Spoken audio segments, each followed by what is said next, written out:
எல்லாருக்கும் நீங்கள் நிறைய நேரங்களில் இந்த வார்த்தை கேட்டிருப்பீங்க. இருந்தாலும் ஆண்டவர் இதை குறித்து என்னோடு பேசினார். அதை இன்றைக்கி உங்களுக்கு பிரயோஜனமாக இருக்கும்னு நான் விசுவாசிக்கிறேன். அல்லேலூயா. யோவான் சுவிசேஷ புத்தகம் 10ஆம் அதிகாரம் 10ஆம் வசனத்தை கேட்போம்.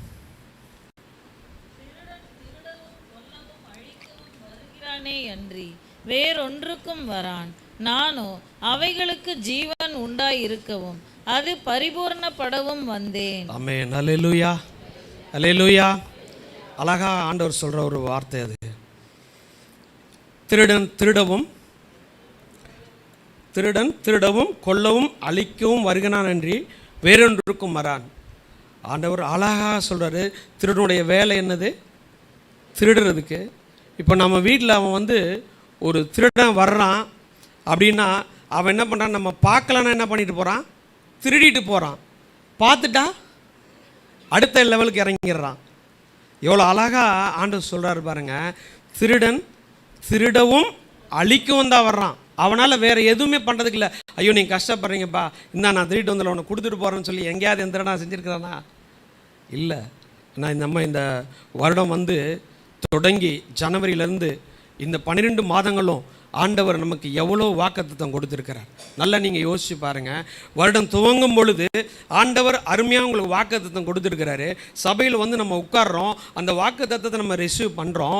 அந்த வாக்குத்தத்தம் ஆண்டவர் எனக்கு அருமையாக வாக்குத்தத்தம் கொடுத்துருக்கிறாரு, ஆண்டவர் இந்த வாக்குத்தத்தில் என்னை நடத்த போகிறாருன்னு சொல்லி ஆத்மா நம்ம ஆண்டவருக்குள்ள ஒப்பு கொடுத்துட்டு கடந்து போய் அந்த மாதத்துக்குள்ளே கூட அந்த வாக்குத்தத்தத்தின்படி நம்ம என்ன பண்ணலை, அதுக்குள்ளே பிரவேசிக்கவே இல்லை. இதுதான் ஆண்டவர் மறுபடியும் நம்மளை ஆண்டவர் வார்த்தைகளை நம்மளை கொண்டு தேட்டுறாரு. ஆண்டவர் ஒரு முறையில் பல முறையில் சொல்லிக்கிட்டே இருக்கிறாரு. ஏன்னா இன்னைக்கு செய்தியினுடைய சாராம்சமே ஆரம்பத்துலேருந்து அதான் போச்சு.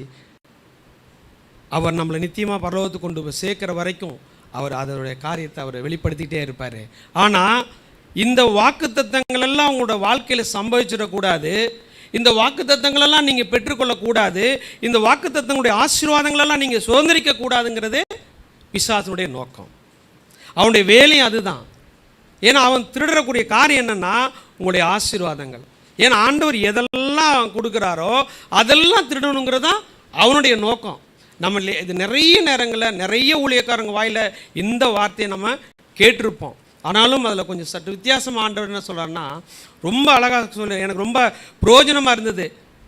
நான் அதை திரும்ப ஆண்டவர் அந்த சில காரியங்களை நிறைய காரியங்களை உணர்த்திட்டே இருக்கும்போது ஆச்சரியமாக இருந்தது. அது இந்த வார்த்தை நீ தான் தம்பி கொடுக்கணும்னு சொல்லி அண்ணன் என்னோட பேசிட்டு இருக்கும்போது கூட ஆவியானவர் அதை என்னோட பேசி எனக்கு ரொம்ப பிரயோஜனமாக இருந்தது. ஏன்னா நிறைய காரியங்கள் நிறைய நேரங்களில் நம்மளுடைய இதை திருடி இருக்கிறான் பிசாசு. நம்முடைய ஆசீர்வாதங்களை திருடி இருக்கிறான். நம்முடைய என்ன சொல்கிறது, நம்ம கொடுக்கப்பட்ட கிருபையை திருடி இருக்கிறான். நிறைய நேரங்கள் அவன் திருடி இருக்கிறான். வேதத்தில் நிறைய பேரை நம்ம சொல்ல முடியும். ஏன்னா அதனுடைய காரியங்களை பார்த்தீங்கன்னா என்னென்னா அண்ணன் ஷேர் பண்ணும்போது அந்த வார்த்தை என்னுடைய இருதயத்தை தொட்டுச்சு. நான் அப்போ தியானம் பண்ணிடும் மாட சொன்னார், நீ இதை தான் பேசணும்னு. இந்த 12 மாதங்களில் நம்ம கடந்து வந்துட்டோம்.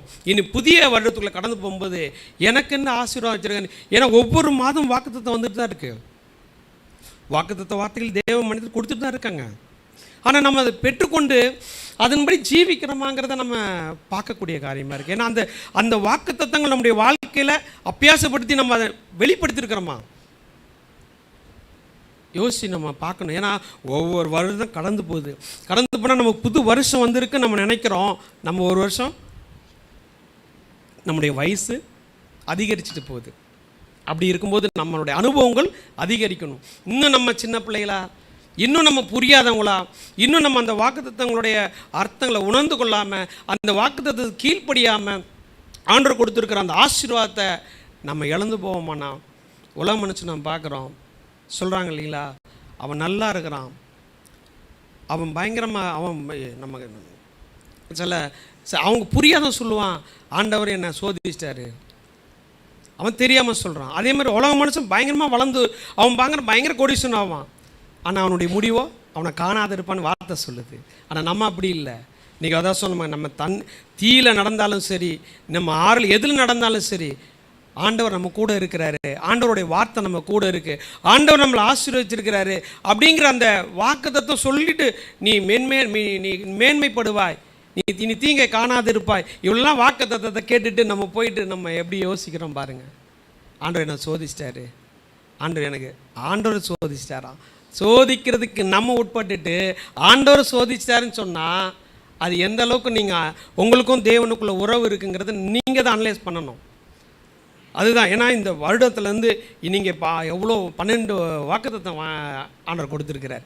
அந்த 12 வாக்குத்தத்தத்தில் இந்த வாக்குத்தத்தம் எனக்கு ஆண்டவர் என்னோடு பேசி இந்த வாக்குத்தத்தில் என் ஆண்டவர் ஆசீர்வதிச்சிருக்கேன் சபையில் நீங்கள் வந்து எத்தனை பேர் சாட்சி சொல்லியிருக்கீங்க எனக்கு தெரியாது. சாட்சி சொல்லலைன்னா கூட உங்கள் இருதயத்திலேயே சாட்சி, ஆத்மாவிலேயே அந்த சாட்சி அது எழும்பி இருக்கணும்ல. ஆண்டவர் இந்த வாக்குத்தத்தை என்னோடு பேசினதுனால, ஆண்டவர் இந்த வாக்குத்தத்தில் என்னை நடத்தினார், ஆண்டவர் இந்த இதில் கொண்டு போனாருன்னு சொல்ல முடியுமா? ஏன் முடியல? அதுதான், அதை திருடுறான் பிசாசு. அது அவனுடைய வேலை. அதுதான். இங்கே நல்ல அழகாக தேவ மனுஷன் வார்த்தையை கொடுக்கும் பொழுது நல்ல அது இங்கே இருக்கிற அந்த நேரம் வரைக்கும் தான். வெளில போன பிறகு என்ன ஆச்சு? அது செயல்படல. அதை கரெக்டாக காத்துட்ருக்கிறான். அதுதான் இந்த விதைக்கும் போது, நல்ல விதையும் போது ஊடால என்ன களை எப்படி வந்துச்சு? யார் விதைச்சா? யாராவது வந்து விதைச்சாங்களா? அதை பாருங்க. நல்ல வார்த்தையை கேட்கும்போது தான் அவனுடைய வார்த்தை வரும். உண்மையிலே நிறைய நேரங்களில் பார்த்தீங்கன்னா இதுதான் பிசாசுனுடைய காரியங்கள். என்னென்னா நம்முடைய வாழ்க்கையிலே மிக நம்ம கிருபையை திருடுவான். அவர் கொடுத்துருக்கிற அந்த நம்முடைய தாளந்தை திருடுவான், நம்முடைய ஆசீர்வாதத்தை திருடுவான். அவனுடைய நோக்கம் அதுதான். பாருங்கள், சவுல் ராஜாவை பற்றி அன்றைக்கி அண்ணன் என்கிட்ட கொஞ்சம் பேசினாங்க. உண்மையிலே எனக்கு நான் உட்காந்து உணர அழுதுட்டேன். ஏன்னா நீ என்னப்பா, நீ ஆண்டவரோட நீ ரொம்ப இறக்கமானவனா, நீ அவரோட நிறைய நீ சொன்ன வார்த்தையினால இது பண்ண முடியல. கொஞ்ச நேரம் ரொம்ப எனக்கு ஒரு 15 நிமிஷம் இருக்குமா உங்களோட பேசினது, ஒரு 15 நிமிஷம் இருக்கு அண்ணனோட பேசினது. அப்படியே என்னுடைய இருதயத்தை அசைச்சிச்சு. ஏன்னா சில நேரங்களில் நாம போய் என்ன தெரியுங்களா, அதான் பிசாசுகிட்ட போய் மாட்டிக்கிறோம். பிசாசு தேடி வர வேண்டியதில்லை, நாமளாக போய் மாட்டுறது தான். சில பேரை அது சொல்ல முடியல என்னால். அந்த மாதிரி சில காரணங்களில் அது பாருங்கள். நீங்கள் சவுல் 1 சாமுவேல் 15ஆம் அதிகாரத்தில் நம்ம கொஞ்சம் பார்த்தா கொஞ்சம் நல்லாயிருக்கும். 1 சாமுவேல் 15:22 வசனத்தை வாசிக்க கேட்போம். அதற்கு சாமுவேல், கர்த்தருடைய சத்தத்திற்கு கீழ்ப்படுகிறதை பார்க்கிலும் சர்வாங்க தகனங்களும் பலிகளும் கர்த்தருக்கு பிரியமாய் இருக்குமோ? பலியை பார்க்கிலும் கீழ்ப்படிதலும் ஆட்டு கடாக்களின் நினத்தை பார்க்கிலும் செவி கொடுத்தலும் உத்தமம். அல்லேலூயா, அல்லேலூயா, அல்லேலூயா. இந்த சவுல் ராஜாவை பார்த்தீங்கன்னா நீங்கள் அவருடைய காரியங்கள்லாம் நீங்கள் பார்க்கும்போது ரொம்ப வித்தியாசமாக இருக்கும். நீங்கள் அதை நல்லா அந்த வேத புத்தகத்தை வாசிங்கன்னா தெரியும். என்னென்னா, கழுதியை தேடி போன ஒரு மனுஷன், கழுதியை தேடி காணாமல் போன கழுதியை தேடி போன மனுஷன் அவர் போய்கிட்டே இருக்கிறாரு. அதாவது தேவனுடைய திட்டம் நம்ம மேலே பெருசாக இருக்கும், அதை நம்ம அறிஞ்சிக்கிறதே கிடையாது. அவர் வைத்திருக்கிற ஆசீர்வாதமும் பெருசு, அதை நம்ம அறிஞ்சிக்கிறதே கிடையாது. ஆனால் அறியக்கூடாதவளையே தான் நம்ம அறிஞ்சிக்கிறோம். ஆனால் பாருங்கள், அங்கே அந்த சவுல் வந்து என்ன பண்ணுறாருன்னா, கழுதியை தான் தேடி போன மனுஷன் அது போய்கிட்டே இருக்கிறாரு. ஒரு ஏரியா தாண்டி அவர் அந்த நீங்கள் அதை தொடர்ந்து அந்த 9ஆம் அதிகாரத்தில் அதை நீங்கள் பார்த்தீங்கன்னா தெரியும். அவர் தேடிக்கிட்டே போகிறாரு, ஒரு இடம் தர்றாரு, அங்கே இல்லை, இன்னொரு இடம் தேடி போகிறாரு, இப்படி மறுபடி போகிறாரு. தேடி போகும்போது அவன் கூட போகிற வேலையில் சொல்கிறான். அப்போது இவர் சவுல் சொல்கிறாரு, கழுதியை தேடி போய் கடைசியில் என்னோடய தகப்பன் நம்மளை தேடி துக்கம் போகணும், எனக்கு கழுதை காணாத துக்கத்தை தாண்டி நம்மளை காணும்னு தேடி துக்கத்தை தகப்பன் உண்டாக இருக்க வேண்டாம், போகலாம் அப்படின்னு அவர் என்ன பண்ணுறாரு. பின்னோக்கும் போது அவர் கூட இருக்கிற சொல்கிற, இல்லை இங்கே ஒரு பெரியவர் ஒருத்தர் இருக்கிறாரு, அவர்கிட்ட போனால் நமக்கு காரியம் நமக்கு இதாகும். பாருங்கள், எவ்வளோ அழகாக ஆண்டவர் நடத்துகிற அந்த விதத்தை நீங்கள் நம்ம பார்க்கணும். கொஞ்சம் நம்ம மேலோட்டமாக படிச்சுட்டு போயிட்டோன்னா அதனுடைய ரகசியம் மேன்மை நமக்கு தெரியாது. ஆனால் அங்கே பாருங்கள், எவ்வளோ இடம் கடந்து வர்றான். இப்போ நம்மளையும் ஆண்டவர் சில பாதைகள் சில காரியங்களை கடந்து வந்து நம்முடைய ஒரு ஆசீர்வாதத்துக்குள்ளாக நெருங்கி, அதாவது நமக்கு கிடைக்கிற அந்த மேன்மைக்கிட்ட நெருங்கி வரும்போது என்னதுங்களா, அப்படியே பின்னோக்கிறதுக்கு திரும்பி கொண்டு போகிறதுக்கு பிசாசு கொண்டு வருவான். சில திட்டங்கள்லாம் கொண்டு வரும். நீ சொன்ன இதுக்கு மேலே உன்னால் நடக்காது, இதுக்கு மேலே நீ என்ன பண்ண முடியாது, ஒன்றும் பண்ண முடியாது, நீ முன்னேற முடியாது, நீ இது முன்னேற்றத்திட்ட கிட்ட வரும்போது அது என்னங்கன்னா, அதை பெற்றுக்கொள்ளக்கூடாதபடிக்கு அவனுடைய வேலைகள் வரும். ஆனாலும் பாருங்கள், அங்கே ஒருத்தன் என்ன சொல்கிறான்னா, இல்லை நம்ம அங்கே போவோம், அங்கே பெரிய மனுஷர் இருக்கிறான், அவர் நமக்கு கொஞ்சம் ஆலோசனை கொடுப்பாரு, அதன்படி நம்ம என்ன பண்ணலாம், செய்யலான்னு. பாருங்கள், நம்ம இப்படி தான் இந்த மாதிரி அதாவது பிரச்சனைகள் பாடுகள் இருக்கிற ஜனங்களை நம்ம என்னென்னா, ஆண்டவருடைய வார்த்தை அந்த நம்ம நேரத்தில் கிடைக்கும். பாருங்கள், அந்த இஸ்ரேல் தேசத்துக்கு ராஜாவை என்ன பண்ணார்? ஆண்டவர் சவுல் அபிஷேகம் பண்ணார். அவர் ஒரு கழுதையே இவ்வளோ ஒரு பாரத்தோடு தேடுறானே, அப்போ என் ஜனத்தை இவன் நம்ம நடத்துவான். ஏன்னா அந்த நாட்டில் ராஜா வேணும்னு இந்த தீர்க்கதரிசன இந்த ஜனங்கள் கேட்டதுனால இந்த மனுஷனை தேவன் தேர்ந்தெடுத்து என்ன பண்ணுறாரு? ராஜாவை ஆக்குறாரு. என் ஜனங்களை நடத்த கழுதைக்கு இவ்வளோ ஒரு கஷ்டப்பட்டு கழுதையை கண்டுபிடிக்கணும்னு தேடுறவன் என் ஜனம் நடத்த மாட்டானான்னு சொல்லி ராஜாவாக அபிஷேகம் பண்ணப்பட்ட பிறகு அவனுடைய காரியங்கள் எப்படி இருந்ததுன்னு பாருங்கள். நாளை அவனுடைய செல்வாக்குகள் எல்லாம் அவனுடைய ராஜ்யபாரம் விரிவாக்கத்தில் என்ன மறந்துட்டான்? கொடுத்த தேவனை மறந்துட்டான். இன்றைக்கி நம்மளும் அப்படி தான். ஒரு என்ன எடுத்துக்கோங்களேன்னா, வீடு வாங்கிறதுக்கு அவ்வளோ ஜபம். ஆண்டவரே, என்ன இந்த பகுதியில் கிறிஸ்தவங்களா வீடு இல்லை, நீங்கள் ஜபம் பண்ணிங்களா வீடு இல்லை, இவ்வளோ புறக்கணிப்பு, இவ்வளோ போராட்டத்து மத்தியில் ஆண்டவரே எனக்கு ஜபம் பண்ணுறதுக்கு ஒரு வீடை கொடுங்க ஆண்டவரேனா. நேர்த்தியாக ஜெபிக்க ஆண்டவர் வீடு கொடுக்குறாரு. நான் எல்லாரும் சொன்னேன், ஆண்டவர் எவ்வளோ பிரயாசப்படுறேன் ஆண்டவரே ஜபம் பண்ண சொன்னேன். ஆனால் அதனுடைய பலன் கிடைச்ச பிறகு அந்த வீட்டை வாங்க நான் எவ்வளோ கஷ்டப்பட்டேன் தெரியுமா? யாரை சொல்கிறேன் பாருங்கள், நான் கஷ்டப்பட்டேன்னு சொல்லி என்ன நாங்கள் பாருங்க. அப்போது கொடுத்த தேவனை நான் மறந்துட்டாங்க. ஆனாலும் அதுக்கு தான் ஆண்டவர் சொல்கிறாரு, உனக்கு நான் செஞ்சதை நீ சொல்ல வேண்டாம், அந்நியர்கள் சொல்லுவாங்கன்னு சங்கீத புஸ்தகத்தில் இருக்குது. எவ்வளோ அழகாக ஆண்டவர் பாருங்க. அப்போ அவருக்கு கொடுத்துருக்கிறார், அந்த கிருபையை கொடுத்துருக்கிறாரு, அவனுக்கு அந்த ஐஸ்வர்யத்தை கொடுத்துருக்கிறாரு. இஸ்ரவேல் ஆளக்கூடிய ஐஸ்வர்யத்தை கொடுத்தாரு. இஸ்ரவேலில் ராஜாவாக்கக்கூடிய ஒரு திறமையை கொடுத்தாரு. கொடுத்த தேவனை மறந்துட்டு தன்னுடைய பலன், தன்னுடைய அதிகாரத்தில் அவர் என்ன பண்ணுறாருன்னா சொல்ல பாருங்க. அது அந்த வசனத்தை வாசிங்க, அந்த 22ஆம் வசனத்தை வாசிங்க. அதற்கு சாமுவேல், அதான் கர்த்தருடைய சத்தத்திற்கு கீழ்ப்படுகிறதை பார்க்கிலும் சர்வாங்க தகனங்களும் பலிகளும் கர்த்தருக்கு பிரியமாய் இருக்குமோ? பலியை பார்க்கிலும் கீழ்ப்படிதலும் ஆட்டு கடாக்களின் நினத்தை பார்க்கிலும் செவி கொடுத்தலும் உத்தமம். ஆமென், ஹல்லேலூயா. பாருங்க, அப்போ அவருக்கு அங்கே ஒரு கீழ்ப்படியாமல் உள்ள உருவாயிடுச்சு. பிசாசு என்ன பண்ணுறான்? ஆண்டவர் அவனை ராஜாவாக்கிட்டாரு. ஆக்கினவர் இனிமேல் நீ எதுக்கு அவர் கீழ்படியணும்? உனதான் நான் இதை பண்ணி நிறைய பேர் அப்படி தான், வசதி வாய்ப்பு வந்துருச்சே, இனிமேல் என்னத்துக்கு சர்ச்சுக்கு போகிறது? என்ன தான் நம்மகிட்ட இருக்க, பேங்க் பேலன்ஸ் இருக்குது, எல்லா ஆசீர்வாதம் நமக்கு கிடைச்சிருச்சு, இனிமேல் நம்ம பாச சொல்கிற அந்த அந்த வசதி வாய்ப்புகள் வரைக்கும் இங்கே வந்து முழங்கால் போட்டு அந்த நேரத்துக்கு முன்னாடி வந்து ஜெபம் பண்ணுறது எல்லாம் பெற்றுக்கொண்டுட்டு இன்னும் வந்துருச்சு. இனிமேல் நம்மளை யார் என்ன செய்ய முடியும்? அதுதான் நம்ம பண்ணுற மிகப்பெரிய ஒரு தவறு. இது என்ன தெரியுங்களா? நாமளே பிசாசிட்ட போயிட்டு, அதான் சொல்லுவான், நாய் வாய்க்கு தப்பிச்சு பேய் வாயில் போய் மாட்டின கதையா நாமளாக போய் என்ன பண்ணுறோன்னா பிசாசிட்ட கொடுத்துட்றோம். அதுக்கப்புறம் பார்த்திங்கன்னா ஒரு சின்ன வியாதி வரும். சேர்த்து வச்சுருக்கிற எல்லா ஆசை எங்கே கொண்டு போய் கொடுக்க வேண்டியது வருதுங்களா? ஆஸ்பத்திரியில் கொண்டு போய்டுவோம். ஏடா வருஷ கடைசிக்கு வந்துட்டோம், ஒரு ஆசீர்வாதமான வார்த்தையை கிடைக்குமே, இவனடா ஆஸ்பத்திரிங்கிறான் சாவுங்கிறான் நினைக்கிறீங்க. அது ஏன்னா நானும் நிறைய நேரங்கள் இப்படி நினச்சது உண்டு. இது என்ன தெரியுங்களா? நம்முடைய ஆத்மா உயிர்ப்பிக்கக்கூடியது காரியம். ஹல்லேலூயா. ஏன்னா அந்த இது ஒப்பு கொடுக்குற ஒரு கடைசி நேரத்தில் நம்ம வந்திருக்கிறோம். அப்போ அந்த மனிதனுடைய சேர்த்து வச்சதெல்லாம் எங்கே வந்துலாம்? ஒரு சின்ன வியாதி தான், ஒன்றும் பெருசாக இல்லை. சின்ன வியாதி வந்துன்னா ஒன்று போய் ஹாஸ்பிட்டல் சேர்த்தோடனே பல லட்ச ரூபா பில் போடுறான். பொக்கிஷம் ஃபுல்லாக காலி ஆகுது. மறுபடியும் எங்கே வர வேண்டியதாக இருக்குது? ஆண்டவரேன்ட்டு. அப்படி ஒரு சூழல் நமக்கு வரக்கூடாது. அல்லேலூயா. அவர் கொடுத்துருக்கிறார். அதுதான் அவருடைய ஆசீர்வாதத்தில் நம்ம நிலைச்சி நிற்கும் பொழுது நம்மளை என்ன பண்ண முடியாது? நம்ம சிங்க கபியில் போட்டாலும் சரி, தீயில் நடந்தாலும் சரி, என்ன நடந்தாலும் சரி, ஆண்டவரேன்ட்டு இருந்தோன்னு வச்சுங்க, அவர் கிருபை நம்மளை நடத்தும். அதுதான் ஆண்டவருடைய காரியமாக இருக்கிறது. ஏன்னா இப்போ கடந்த கிறிஸ்துமஸுக்கு முந்தின நாள் தான் என்னுடைய மூத்த சகோதரிய மகனுக்கு வந்து ஜாண்டிஸ் தாயி இந்த விஜய் ஹாஸ்பிட்டலில் சேர்த்தாங்க. கிறிஸ்துமஸுக்கு முந்தின நாள் பாருங்கள், அவங்க ஊழியம் பண்ணிட்டு தான் இருக்காங்க. பிசாசு எப்படி பண்ணுறான் பாருங்கள் அந்த காரியங்களை. ஹாஸ்பிட்டலில் அட்மிட் பண்ணி ட்ரீட்மெண்ட் பண்ணாங்க. நாங்கள் கிறிஸ்துமஸ் 6 முடிஞ்சால் போய் பார்த்தோம். 2 நாள் தான் ஹாஸ்பிட்டல் சேர்த்தாங்க. கிட்டத்தட்ட 70,000 ரூபா பில்லை போட்டான். என்னாச்சு பாருங்கள். எத்தனைங்க அவர் வந்து உண்மையாக ஆண்டவருக்கு ஊழியம் செய்கிறாரு, அவருடைய வேலையில் உண்மையாக இருக்கிறாரு. ₹1 பரிதானம் வாங்குறவர் கிடையாது. லஞ்சம் வாங்கி வேலை செய்யாத ஒரு மனுஷன் பாருங்கள். அவருடைய சத்தியத்துக்கு நிற்கிற நம்மளை அதுலேருந்து வழி விலகி பண்ணுறதுக்கு அவன் எவ்வளோ வேலை பண்ணுறான். அவன் லஞ்சம் வாங்கினாச்சும் எவ்வளோன்னு வாங்கலாம். லஞ்சமே வாங்காமல் ஆண்டவருக்கு உண்மையாக இருக்கிறவங்களுக்கு இந்த பாடுன்னா யோசிச்சு பாருங்கள். அப்போ நம்மளெல்லாம் இந்த மாதிரி பரிதானம் வாங்குறவங்க, லஞ்சம் வாங்குறவங்களுடைய நிலைமை எப்படி இருக்கும்? ஆனால் நம்ம நினைக்கிறோம் அவன் நல்லா தானே இருக்கிறான், நம்ம சொல்லலாம். நமக்கு அது வேண்டாம்.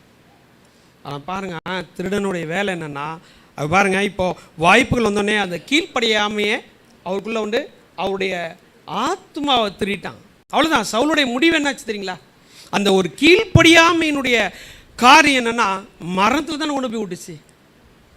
எவ்வளோ அழகாக அவனை சவுளை பிசாத்து என்ன ஆயண்டா தான் சொன்னாங்க, நீ என்ன தான் ஆண்டவர் அபிஷேகம் தான் பண்ணார், ஆண்டவர் ராஜாவை தான் ஆக்குனார், அவரே அவனை புறக்கணிக்கும் போது இந்த சவுல்கிட்ட சாமுவேல்கிட்ட ஆண்டவர் கேட்குறாரு, நீ எதுக்கு அவனுக்காக துக்கம் நாட்டிருக்கியான்னு கேட்குறாரு. இப்படி தானே கேட்டாங்க. ஒரு காரியத்தில் நான் என்னுடைய சொந்தத்துக்காக நான் கொஞ்சம் நான் அவங்களுக்காக கொஞ்சம் உதவி பண்ணணும்னு சொல்லி இறங்கி ரொம்ப கஷ்டப்பட்டார். அப்போ என்ன சொன்னாங்க, நீ ஆண்டவரோட நீ ரொம்ப அளவு குறைந்த இதாக இருக்கிறியா அப்படின்னு ரொம்ப நிறைய சில காரியங்கள் சொன்னாங்க. உண்மையாக அதை யோசித்தேன் நான். சில நேரத்தில் நாமளும் இப்படி தான் போய் மாட்டிக்கிறோம். ஒரு நன்மை, அதாவது எப்படியாவது அவங்களுக்கு நம்ம நல்லது செஞ்சு விடக்கூடாதா, அவங்களுக்கு ஏதாவது ஒரு வழி பண்ணி அவங்களை கொண்டு வந்துடக்கூடாதா அப்படின்னு சொல்லி நாம் போய் சிக்கிடுவோம். அப்படி தான் நான் சிக்கிட்டு கொஞ்சம் அப்புறம் ஒப்பு கொடுத்து, ஆண்டவரே என்னை மன்னிங்க, நான் செஞ்ச தப்பு தான் அப்படின்னு சொல்லி நம்ம ஒப்புரவாகும் பட்சத்தில் தான் அந்த கிருபை ஆண்டவர் நம்ம மேலே இறங்கி நம்மளை அவர் பாதுகாக்குது. அல்லேலூயா. பாருங்கள், அந்த சவுலுடைய இது என்ன ரொம்ப இது பண்ணிச்சு. ஏன்னா அவ்வளோ ஒரு அழகாக ஆண்டவர் நடத்திட்டு கடைசியில் அவருடைய இது என்ன ஆச்சுன்னா மனுஷனுடைய முடிவு மரணமாச்சு. அதே போல் தான் அவருடைய அந்த கீழ்ப்படியாமைங்கிற காரியம் வந்து அவனை பிசாசு அவரை இது பண்ணி இழுத்து அவருடைய எண்ணத்தை மாற்றி அவர் ஒரு தீர்க்கதரிசி வரதுக்கு முன்னாடி இவர் வந்து என்ன பண்ண பலி கொடுக்குறாரு. அப்போ எவ்வளோ ஒரு அவருடைய எண்ணத்தை அவன் சிறைப்பிடிச்சிட்டான் பாருங்கள். எண்ணத்தை சிறைப்பிடிச்சிட்டான். இன்றைக்கி நம்மளும் அப்படி தான் சில நேரம் நம்முடைய எண்ணங்களை பிசாசு திருடுறதுக்கு வருவான். தயவு செய்து அந்த திருடு நம்ம ஒப்பு கொடுக்காதபடிக்கு நம்ம தேவ சமூகத்தில் காத்திருப்போமானா. ஏன்னா சில காரியத்துக்கு நம்மளே முந்திடுறோம். இந்த முந்துறது தான் பிரச்சனையே நடக்குது. முந்தி போய் மாட்டி விழுந்து எத்தனை தடவை விழுந்தாலும் எத்தனை அடி வாங்கினாலும் என்னதுங்களா நம்மளை ஏன்னா தெரியுமா, அவர் நம்மளை தூக்கிடுவார், அவர் நம்மளை தேட்டிடுவார், நம்மளை காப்பாற்றிடுவார், நமக்கு ஜீவன் தந்துடுவார். உண்மையாக அதுதான். ஹல்லேலூயா. அதை தந்துடுறதுனால தான் நம்ம இன்றைக்கி இங்கே உட்காந்துட்டு இருக்கோம். யோசிச்சு பாருங்க, இந்த வருடத்தில் எத்தனை போராட்டத்தை நம்ம சந்திச்சிருப்போம், எத்தனை பிரச்சனைகள் நமக்குள்ள உள்ள போயிட்டு வெளியில் வந்திருப்போம். அதை நம்ம கொஞ்சம் யோசித்து பார்க்கக்கூடிய ஒரு கட்டத்தில் வந்திருக்கிறோம். ஏன் ஆண்டவர் சொல்கிறேன்னா, நமக்கு ஒரு வருஷம் புதுசாக வருதுன்னா நம்ம ஒரு வயசு பழசாகுது. அதுக்குள்ளே நம்ம அதை யோசிக்கணும். ஆண்டவரே, ஒவ்வொரு வருஷமும் நீ எங்களுக்கு ஆசீர்வாதம் கொடுத்துட்டு இருக்கிறீங்க, நான் கடந்து வந்துட்டு தான் இருக்கிறேன், நான் எப்படி உங்களுக்குள்ளே வளர்ந்துட்டு இருக்கிறேன்.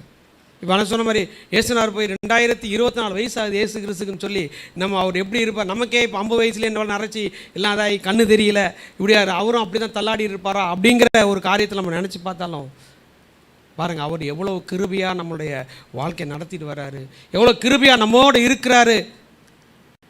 ஒரு நாள் இல்லை, 2 நாள் இல்லை, ஒரு முறை இல்லை, பல முறை இல்லை, அவர் சொல்லிக்கிட்டே இருக்கிறாரு. நானும் அது வார்த்தை கீழே போல வார்த்தை சொல்லுது பாருங்கள், நானும் என்ன அழகாக ஆண்டவர் சொல்கிறார் பாருங்கள். எப்பா நானும் அவன் திருடதான்ப்பா வந்திருக்கான், நான் எதுக்கு வந்திருக்கிறேன், எதுக்கு நான் கல்வாரி சிலுவையில் என் ரத்தத்தை ஃபுல்லாக சிந்தி, ஏன்னா அவன் திருட்டான், அந்த திருட்டுக்கு விளைக்கிறையமா என் ரத்தத்தை கொடுத்து நான் மீட்டுட்டேனே. மாதம் நீ வார்த்தை கொடுக்குறேனே, உன்னை நான் தேட்டிகிட்டு இருக்கிறேனே, மறுபடியும் நான் சிலுவையில் அறப்பட்டு நான் உனக்காக ரத்தம் சிந்தணுமா? சிந்திச்சு பாருங்கள் என் வாழ்க்கையில். ஆனால் அப்படி நீங்கள் சொன்னீங்கன்னா நிச்சயமாக நம்ம உண்மையான கிறிஸ்துவில் இருக்க முடியாது. என் வாழ்க்கையில் முன்னேற்றம் இல்லை, என் வாழ்க்கையில் பிரச்சனை மேலே பிரச்சனை ஏன் வருது, அது நீங்கள் கொஞ்சம் பாருங்கள். எதுக்கு, என்ன காரணம்? அப்பா கையை பிடிச்சிட்டு நடக்கிற புள்ள கையை விட்டுட்டு ஒன்றும் கீழே உழத்தானே செய்யும், அப்போ அடிப்படை தானே செய்யும். நீ அப்பா கையில் இருந்துன்னா உனக்கு என்ன பிரச்சனை வருது? நம்ம இந்த 12 மாதம் கையில் இருந்தோம்மா, இல்லை எத்தனை மாதம் நம்ம கீழே விழுந்துருக்குறோம், நம்ம யோசிச்சு பாருங்கள். யோசித்து பார்த்து இந்த மாதத்தில் நீங்கள் ஒப்பு கொடுத்து வர்ற ஜனவரிலேருந்து நீங்கள் நிச்சயமாக சபையில் சாட்சி சொல்லணும். இந்த வாக்குத்தத்தம் என்ன, நானும் அதை எதிர்பார்த்து போனேன். ஆண்டவர் என்னோட பேசணும், ஆண்டவர் என்னோட பேசணும்னு சொல்லிகிட்டே போய் காத்திருந்து அந்த அந்த சாட்சியில் நாங்கள் பகிர்ந்துட்டுருக்கோம். ஏதோ வந்த கடமைக்கு போகணுன்னு இல்லாமல் ஒரு தீர்மானம் எடுக்கக்கூடிய ஒரு நாளுக்கு நம்ம வந்திருக்கிறோம். வருகிற ஆண்டிலிருந்து ஆண்டவர் எனக்கு வாக்கு கொடுத்தார், அந்த வாக்குத்தை நான் அப்படியே வாழ்க்கை அபியாசப்படுத்தினேன்னு சொல்லி சபையில் சொல்லும்போது தான் ஊழியக்காரர்களுக்கு அது ஒரு மகிழ்ச்சி. அல்லேலூயா. ஏன்னா அந்த வார்த்தை கிரகிக்கணும்னு ஆண்டவர் அவங்க மூலியமா அதை நிரூபிக்கிறார். அப்போ தான் அவங்களுக்கு ஒரு உற்சாகம் உண்மையாகவே. ஏன்னா நாளெல்லாம் ஆண்டவர் சமூகத்துக்கு உட்காந்து அழுது யாருக்காக? என் ஜனம், என் பிள்ளைங்க நல்லா இருக்கணும் ஆண்டவர், என் பிள்ளைங்களுக்கு அவங்களுக்குடைய ஆசீர்வாதத்தை கூட யோசிக்க மாட்டாங்க. என் பிள்ளை இந்த மாதிரி கஷ்டப்படுது, என் பிள்ளை இந்த பாடில் இருக்குது, என் பிள்ளையோட காரியம் இப்படி இருக்குன்னு சொல்லி ஒவ்வொரு நாளும் உங்களுக்காக தேவ சமூகத்தில் காத்திருந்து அந்த வார்த்தையில் சுமந்து வந்து உங்கள்கிட்ட சொல்லும் பொழுது நீங்கள் அதை அலட்சியப்படுத்தினா எப்படி ஆசீர்வாதம் பெற்றுக்கொள்ள முடியும்? நீங்கள் எப்படி ஆசீர்வாதம் சுதந்திரிக்க முடியும்? உங்களுடைய ஆசீர்வாதத்துக்காக, நீங்கள் நல்லா இருக்குங்கிறதுக்காக நீங்கள் என்ன உங்கள் சொத்தை ஊழியக்காரக்காக ஒன்று கொடுக்க போகிறீங்க? ஒரு சொத்து வாங்கிட்டேன்னா அதெல்லாம் விட அவங்க சந்தோஷம் வேறு எதுவுமே கிடையாது. அவங்கள மாதிரி சந்தோஷப்படுற வேறு யாரும் இருக்க முடியாது. கடந்த கிறிஸ்துமஸில் எங்கள் சபையில் ஒரு ஊழியக்காரர் வந்து செய்தி கொடுத்தாரு, ரொம்ப நல்லா கொடுத்தாரு. அவர் சொன்னார், ஒரு இடத்துல சொன்னார், நான் மண்டையை உடப்பேன்னாரு. அப்போ சொல்லிட்டு சொன்னார், இந்த மாதிரி உங்கள் பாச சொன்னால் நீங்கள் என்ன சொன்னீங்க, மண்டையை நீ உடச்சிருவியா, இனிமேல் உன் சபைக்கே நான் வர மாட்டேன்னு சொல்லிட்டு போயிடுவானே. அவராது மண்டையை தான் உடப்பேன், நான் சாத்தா என்ன பண்ணுவான், ஆளையே காலி பண்ணிடுவான். அல்லேலூயா. இப்படி சில வார்த்தையில் வரும்போது ஆண்டவர் என்னை தேட்டுறாரு, என் பிரச்சனைலேருந்து என்னை வெளியில் கொண்டு வர்றதுங்கிறத நம்முடைய இருதயம் ஏற்றுக்கொண்டால் மட்டும்தான் அந்த ஆத்மாவுக்காக, அதாவது சரீரத்துக்கு வார்த்தை இல்லை, ஆத்மாவை ஆண்டவர் உயிர்ப்பிக்கிறார். அல்லேலூயா. பாருங்கள், அடுத்து பாருங்கண்ணா, நியாயாதிபதி புஸ்தகம் 14ஆம் அதிகாரம் எல்லாம் எடுத்துக்கொள்வோம். நியாயாதிபதி புஸ்தகம் இன்னும் ஒருத்தரை குறித்து பார்க்குறோம். நியாயாதிபதி புஸ்தகம் 14ஆம் அதிகாரம் 3ஆம் வசனத்தை வாசிக்க கேட்போம். அப்பொழுது அவன் தாயும் அவன் தகப்பனும் அவனை நோக்கி, நீ போய் விருத்த சேதனம் இல்லாத பெலிஸ்தரிடத்தில் ஒரு பெண்ணை கொள்ள வேண்டியது என்ன? உன் சகோதரரின் குமாரத்திகளிலும் எங்கள் ஜனம் அனைத்திலும் பெண் இல்லையா என்றார்கள். சிம்சோன் தன் தகப்பனை நோக்கி, அவள் என் கண்ணுக்கு பிரியமானவள், அவளையே எனக்கு கொள்ள வேண்டும் என்றான். அல்லேலூயா, அல்லேலூயா.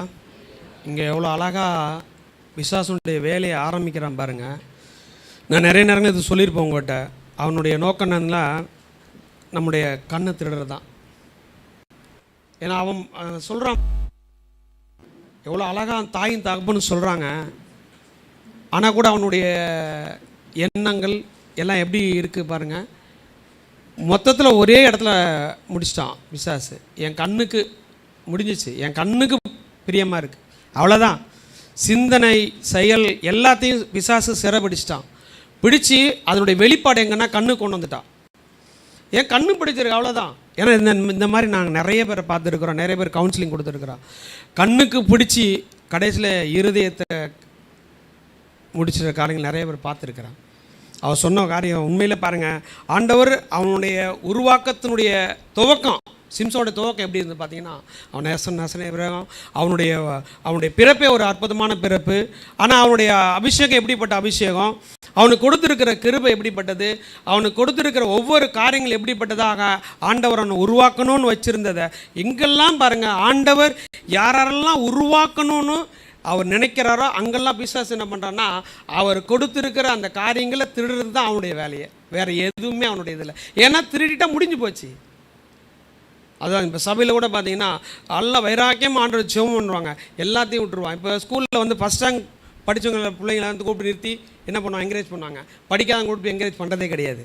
அப்போது ஒரு உலக காரியமே அப்படின்னா, ஆவிக்குரியதில் பார்த்தீங்கன்னா நல்லா தேவ சமூகத்தில் இருந்து விழுந்து ஜெபம் பண்ணுறவங்களுக்கு அவங்களுக்கு இருக்கிற பிரச்சனை பார்த்தீங்கன்னா பெரிய பிரச்சனை கொண்டு வருவான். ஏன்னா அவன் தான் தேவை, அவனுக்கு அவங்க தான் தேவை. ஜெபிக்காதவங்களை பற்றி அவனுக்கு கவலை இல்லை, ஏன்னா ஆல்ரெடி அவங்களுடைய பிள்ளையாக இருக்கிறான். ஆனால் தேவ சமூகத்திலேருந்து உபாசித்து ஜெபம் பண்ணுறவங்களுக்கு தான் பிரச்சனைகள், போராட்டங்கள், பாடுகள் வரும். ஆனாலும் தானே அதான் சொல்கிறார், ஆனாலும் நம்ம அதுக்கு கீழே போகவே மாட்டேங்கிறோம், நம்ம மேலேயே நின்றுடுறோம். பாருங்க, இன்னும் அழகாக அவங்க கேட்குறாங்க, தாயும் தகப்பனும், எப்பா அது விருத்தசத்தினால பெலிஸ்தர் குடும்பமாச்சப்பா, நீ போய் அதில் அந்த ஜனத்தை, நம்ம ஜனமே இல்லையே, நீ போய் போகலாமா? கடந்த நேரத்தில் கூட ஒரு நல்ல ஆலயத்துக்கு போகிற ஒரு நல்லா துரிஞ்சுக்கோங்க, ஆண்டவருடைய ஆலயத்தில் வந்து நம்ம கடந்த வாழ்க்கை எப்படி வேணா இருக்கலாம், ஆனால் ஆண்டவர் அறிஞ்சு தேவ சமூகத்தில் வந்து இந்த ஞானஸ்தானம் எடுத்து ஆண்டோடைய பிள்ளையாக அங்கீகாரம் பெற்ற பிறகு நம்ம போய் என்னென்னா புறஜாதியில் கல்யாணம் முடிக்கிறதுங்கிறது ரொம்ப ஒரு தவறான ஒரு செயல். ஒரு குடும்பம் வந்து நல்லா சர்ச்சை போகிற பிள்ளையை கொண்டு போய் ஒரு இந்து பையனுக்கு திருப்பதி கோயிலில் போய் கல்யாணம் முடித்தாங்க. இப்போ போன கடந்த மாதத்தில் எனக்கு ரொம்ப வேதனையாக இருந்துச்சு. கேட்டால் ரொம்ப நல்ல பையன். எப்படி பார்த்தாங்க பாருங்க, அவன் பிசாசு எப்படி வேலை செய்கிறான் பார்த்தீங்களா? கேட்டால் அவங்க சொன்னான், அந்த பையன் எங்களுடைய பார்வைக்கு ரொம்ப நல்ல பையனாக இருக்கான். சரி ரைட், நான் அந்த கல்யாணத்துக்கு நான் போகலை, என்னை கூப்பிட்டாங்க, எனக்கு போக விருப்பம் இல்லை, நான் போகலை. ஆனால் இங்கே பாருங்கள், இந்த சிம்சோனும் அப்படி தான் அவனுடைய தாய் தப்பனை சொல்கிறான், என் கண்ணுக்கு பிரியமாக இருக்குன்னு. அதான் வேறு தீர்க்கதரிசிகளோ அப்போ சொல்ல யாருமே சொல்ல, ஆண்டவரே சொல்கிறாரு, உன் கண்ணானது சரீரத்தின் விளக்காக இருக்கிறது. உன் கண் தெளிவாக இருந்தால் உன் சரீரம் முழுவதும், உன் அவயம் முழுவதும் நம்ம ஆகும் வெளிச்சமாக இருக்கணும். அது அழகாக ஆண்டவர் சொல்லிட்டார் இல்லைங்களா? இதெல்லாம் நமக்கு சொல்லி கொடுத்துருக்கார் இல்லைங்களா? ஏன் நம்ம அதை நம்முடைய கண்களுடைய தெளிவு இல்லை? அவன் அதை தான் பிடிச்சிட்டான். பிடிச்சி எவ்வளோ ஒரு பராக்கிரமம், எவ்வளோ ஒரு ஒரு ஒரு ஒரு ஒரு ஆள் அந்த சிம்சோன், எப்படிப்பட்ட ஒரு மனுஷன், எவ்வளோ ஒரு கிருபை பெற்ற மனுஷன். அவனுடைய அந்த காரியம் எப்படி ஆகி போச்சு பாருங்களா? ஒரு இச்சை தான். அவனுடைய அந்த பெண்ணு அவனுக்கு அழகாக இருக்குன்ற அந்த ஒரு இருதயத்தில் அந்த இச்சைங்கிறத அவன் உருவாக்கி அவன் கண்ணை திருட்டான். எப்படி பாருங்க, அவன் கீழ்ப்படியாமையை கொண்டு வந்து அவனுடைய என்ன பண்ணுறான், ஆத்மாவை திருடனா சவுல. ஆனால் இங்கே சிம்சோனை பார்த்தீங்கன்னா ஒரு ஆசை. அதான் இன்றைக்கி பார்த்தீங்கன்னா நிறைய பேருக்கு நமக்குள்ளே ஒரு சில ஆசை வரும். அப்போ அந்த ஆசை பண்ணத்தில் ஒரு சில உணர்த்துதல் நமக்கு வரும். அது நீங்கள் உணர்ந்துறீங்களா எனக்கு தெரியல. அது தேவன் விரும்பினார்னா அதை நோக்கி கொண்டு போவார். தேவன் விரும்பாத பட்சத்தில் திரும்பி கொண்டு வந்துடுவார். நிச்சயமாக நடக்கும் அது. ஏன்னா நிறைய நேரங்களில் அந்த மாதிரி காரியங்கள் நானும் இது பண்ணுறேன். ஏன்னா சபைக்கு போய்ட்டு வரும்போது பார்த்தீங்கன்னா பஸ்ஸில் வரும்போது பிசாஸ் என்னுடைய காதில் கிளியராக குதிச்சிருன்னு சொல்லி அந்த சில நேரம் அந்த வார்த்தை கேட்டிருக்கிறேன். பாருங்கள், நம்மளுடைய திட்டங்கள், தேவ திட்டங்கள் நம்ம கொண்டு செயல்படுத்தாதபடிக்கு பிசாஸ் எவ்வளோ கிளியராக அந்த நான் கேட்டிருக்கேன். குதிச்சிருணும். இதுக்காக பஸ்ஸில் அந்த கண்ணாடி பக்கம் சீட்டில் உட்கார மாட்டேன். எனக்கு அது பக்கம் உட்கார ரொம்ப பிடிக்கும். இந்த வார்த்தை வருது. அதேமாதிரி படிக்கட்டு நின்றுன்னா குதிச்சிடணும். மொட்டை மாடியில் ஏறி நின்று எட்டி பார்த்தா குதிச்சிடணும். கையில் ஏதாவது குழந்தைய வச்சுருந்தோன்னா போட்டுருணும். இது எனக்குள்ளே கொஞ்ச நாள் ஒரு போராட்டமாக இருந்துச்சு. அப்போ போய் நான் ஊழியக்காட்ட சொல்லி ஜெபம் பண்ணி இந்த மாதிரி எனக்கு இருக்குன்னு தொடர்ந்து ஒரு 3 நாள் உபவாசம் போட்டு ஜெபம் பண்ணேன். அன்னையோடு அந்த காரியம் போனது தான். அல்லேலூயா, அல்லேலூயா. பாருங்க, பிசாசு அவனுடைய காரியத்தை நம்மகிட்ட, ஏன்னா ஆண்டவர் இருதயத்தை தான் கேட்குறாரு, பிசாசு இருதயத்தை தான். ஏன்னா அவர் கொடுத்த இருதயத்தை வச்சு தான் நான் இது பண்ணுவேங்கிறது அவனுடைய இது. அதனால் இந்த மாதிரி காரியங்கள் பாருங்கள், தேடி போனவன்னா சவுலு திரும்பி வர்றதுக்கு எவ்வளோ நேரம் ஆகும்? இல்லை, இதெல்லாம் அங்கங்கே அலைஞ்சு அவனை எப்படி உருவாக்கி அழகாக கொண்டு வந்தாரே, நல்லா பண்ணாரே, போச்சே. இப்போ சிம்சோன் பாருங்கள், அவனுடைய கண்ணை என்ன பண்ணா பிசாசு அழகாக இது பண்ணி கடைசியில் கண்ணை இழந்து பாருங்கள் எங்கே போச்சு பார்த்தீங்கன்னா, எது நான் எனக்கு பிரியமாக இருக்குன்னு சொன்னானோ அதையே பிசாசு என்ன பண்ணான், நீ சொன்னல அவன் பாருங்கள், அதுவும் அவன் ரூட்டில் கொண்டு போய் அவன் நம்மளை கொன்றுவானே, நம்ம ஆத்மாவை நரகத்துக்கு கொண்டு போயிடுவானே அப்படிங்கிற எண்ணம் கொஞ்சமாவது நமக்கு வந்துச்சா? நல்லா யோசிச்சு பாருங்க. இந்த 12 மாதத்தில் நம்ம சந்திச்சு எத்தனை பேர் இன்னைக்கு பூமியில் இல்லை? கொஞ்சம் சிந்திச்சு பார்க்கணும். எங்கெல்லாம் கண்ணீரஞ்சலி போஸ்ட் நிறைய சின்ன வயசில்.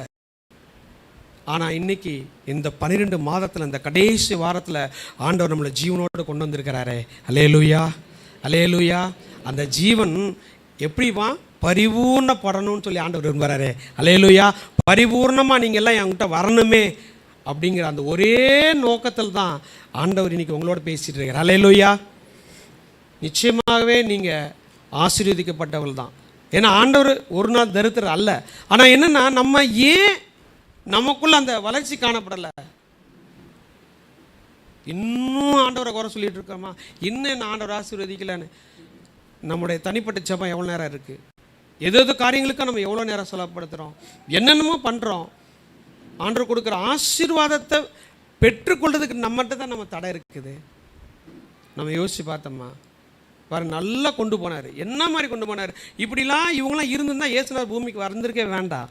ஆனால் இவங்களெல்லாம் எல்லாம் கொடுத்த இதெல்லாம் என்ன பண்ணுறான், பிசாசு திருடனால தான் அவர் பூமிக்கு வர வேண்டியதாச்சு. பாருங்கள், அழகாக அந்த சிம்சோனுடைய அந்த அந்த இச்சை ஆசையில் இன்றைக்கி அப்படி தான் நம்மளும் போய் போய் ஒரு ஆசையில் போய் இதெல்லாம் உளுந்து மாட்டி அடி வாங்கி திருப்பி வந்து மண்டிட்டு, ஆண்டவரே நான் மன்னிச்சிடுங்க, ஆனால் அது எப்படி, அது நல்லா இருக்குமா? அது அழகாக கொடுத்தாரு இருக்குது, அதான் போதுங்கிற மனதுடையவரை நமக்கு அது இல்லையே.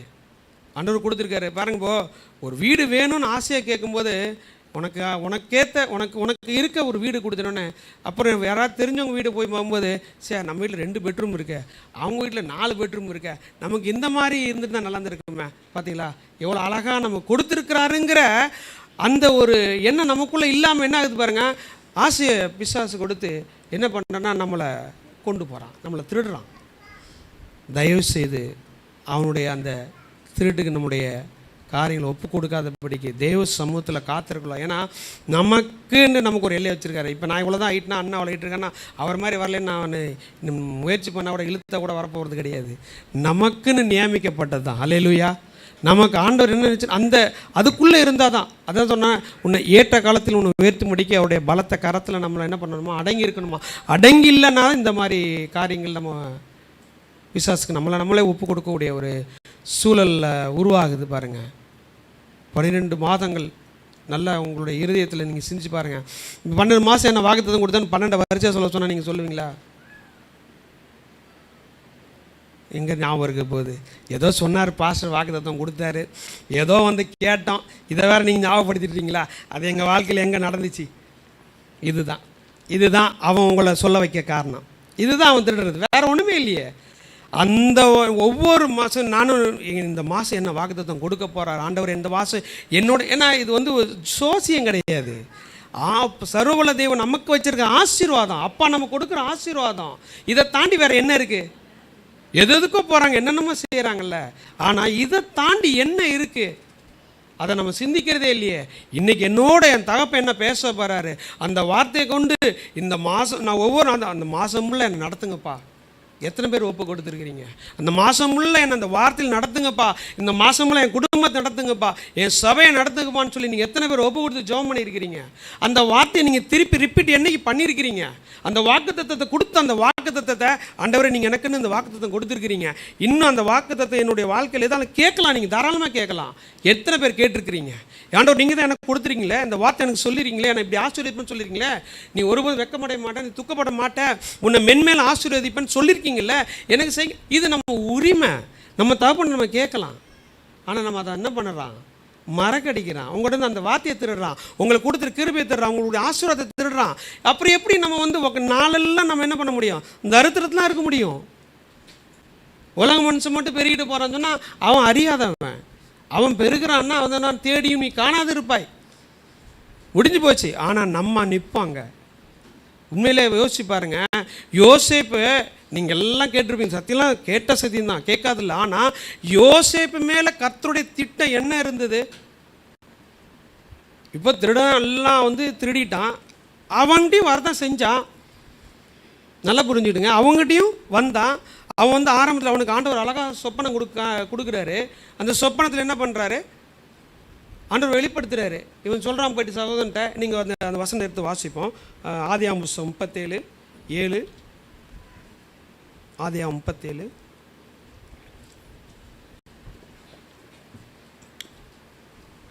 நாம் வயலில் அறுத்த அரிகளை கட்டி கொண்டிருந்தோம். அப்பொழுது என்னுடைய அரிக்கட்டு நிமிர்ந்திருந்தது, உங்கள் அரிக்கட்டுகள் என் அரிக்கட்டை சுற்றி வணங்கி நின்றது என்றான். என்ன அழகாக சொல்கிற பார்த்துக்கோங்க. அவருடைய தரிசனத்தை ஆண்டவர் அங்கேயே அவருக்கு கொடுத்துட்டார். என்னென்னா அவரை உயர்த்த போகிறதுங்கிறத ஆண்டவர் சொல்லிட்டாரு. அது பிசாசுக்கும் தெரிய தான் செய்யும். அப்போ என்ன பண்ணுவா? எப்படியாவது என்ன பண்ணணும்? இவனை காலி பண்ணிடணும். அதுதான் அவனுடைய நோக்கம், வேற ஒன்றும் இல்லை. ஆனால் அழகாக அந்த இதை சொல்கிறான், இத்தனை பேர் இருக்கிறீங்க, நீங்கள் எல்லோரும் என்ன பண்ண போகிறீங்க? நீங்கள் என்ன வந்து சேவிக்க போகிறீங்கன்னு. அப்போ அவரை சகோதரலாம் கேட்குறேன், அப்போ நீ எங்களை துரைத்தனம் பண்ணுவியோ, நீ எங்களை இது பண்ணிடுவியா, நீ எங்களை ஆளுகை செய்வியா?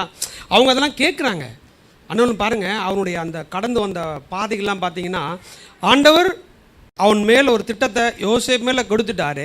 ஆனால் அது எந்த வழியில் அவனை திருடி அவனுடைய ஆத்மாவை திருடி அவனை அழிச்சிடணுன்றது பிசாசனுடைய நோக்கம். அவன் கடந்து வந்த பாதை நீங்கள் பாருங்கள். சகோதரனுடைய பிரச்சனைகள், போராட்டம், அங்கேருந்து முடிஞ்சு கொண்டு போய் அங்கே எங்கே போட்டாங்க? எதில் கொண்டு போனாங்க? அதாவது தூர தேசத்தில், அதாவது புறஜாதி ஜனத்துக்கிட்ட அவனை கொண்டு போய் விற்று போட்டாங்க.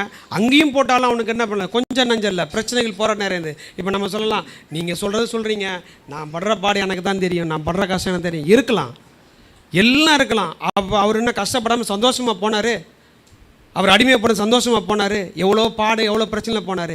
எந்த பிரச்சனை, எந்த பாடு வந்தாலும் என்ன பண்ணாருங்களா, ஒரே நோக்கம், ஆண்டவரே அல்லேலூயா அல்லேலூயா. எந்த பிரச்சனை வந்தாலும், எந்த சூழ்நிலை இருந்தாலும் பாருங்கள், அதுதான் சொல்கிறேன், நம்ம எங்கே இருக்கிறோங்கிறல, நம்ம யாருங்கிறத நம்ம முக்கியம். அடிக்கடி நான் எல்லாத்தையும் சொல்கிற ஒரே விஷயம்னா, எங்கே இருக்கிறோங்கிறது முக்கியம் இல்லை, நம்ம யாருங்கிறத முக்கியம். பாருங்கள், அவ்வளோ ஒரு என்ன சொல்கிறது, அந்நிய தேசத்தில், அது வந்து பயங்கரமான ஒரு மோசமான அந்த தேசத்துலேயும் அவன் தனி ஒருவனா. அல்லேலூயா. என்ன அழகாக பாருங்கள் ஆண்டவர் அவனை. ஏன் காரணம் என்னென்னா, அவன் எல்லாத்துக்கும் ஆண்டவரோட ஒப்பு கொடுத்தனால பிசாசு அவன்கிட்ட நெருங்கவே முடியல. எவ்வளோ தூரம் நெருங்கி பார்த்தான், கடைசியாக எவ்வளோ ஒரு மோசமான ஒரு காரியம் போத்திப்பார் மனை மூலமாக கொண்டு வந்தான். அப்போவும் சொன்ன காரியம் நான் நினச்சா சந்தோஷமாக இருந்துட்டு அவன் போயிருந்துருக்கலாமே. அவன் என்ன சொன்னான், என் தேவனுக்கு என்ன ஒரு அருமையான வார்த்தை பார்த்தீங்களா. இப்படி நம்ம சொல்லியிருக்கிறோமா, இப்படி நம்ம ஆண்டவருடைய சமூகத்தில் அறிக்கை பண்ணியிருக்கோமா, ஆண்டவருடைய பார்வை நான் எப்படி இந்த பெரிய பொல்லாப்பை நான் செய்வேன்னு சொல்லிட்டு போனானே. சிறைச்சாலையில் போட்டாங்க, என்னடா நம்ம நல்லது செஞ்சு நம்ம ஜெயில், இன்றைக்கி நம்ம சும்மா இருப்போமா, நான் நல்லா இருந்தேன், ஒழுங்காக இருந்தேன், தேவையில்லாமல் என்ன போட்டாங்க, நம்ம கடந்து என்ன பண்ணுவோம், ஆண்டவர் மேலே கோபப்பட்டு தான் இருப்பான். ஆனால் அவர் அதெல்லாம் இல்லை. அந்த திட்டங்கள் பாருங்கள், ஆண்டவர் அவன் மேலே வச்சுருக்கிற நோக்கம், திட்டங்கள் பாருங்கள். நம்மளையும் நோக்கி இந்த வருஷத்தில் நம்ம இத்தனை வாசம் கடந்து வந்தாலும் எவ்வளோ போராட்டம் வந்திருக்கலாம், எவ்வளோ பிரச்சனைகள் வந்துருக்கலாம், சில ஆசீர்வாதம் நமக்கு தடைப்பட்டிருக்கலாம், ஆண்டவர் கொடுத்துருக்கிற நன்மை நம்மளை மிஸ் ஆகிருக்கலாம்.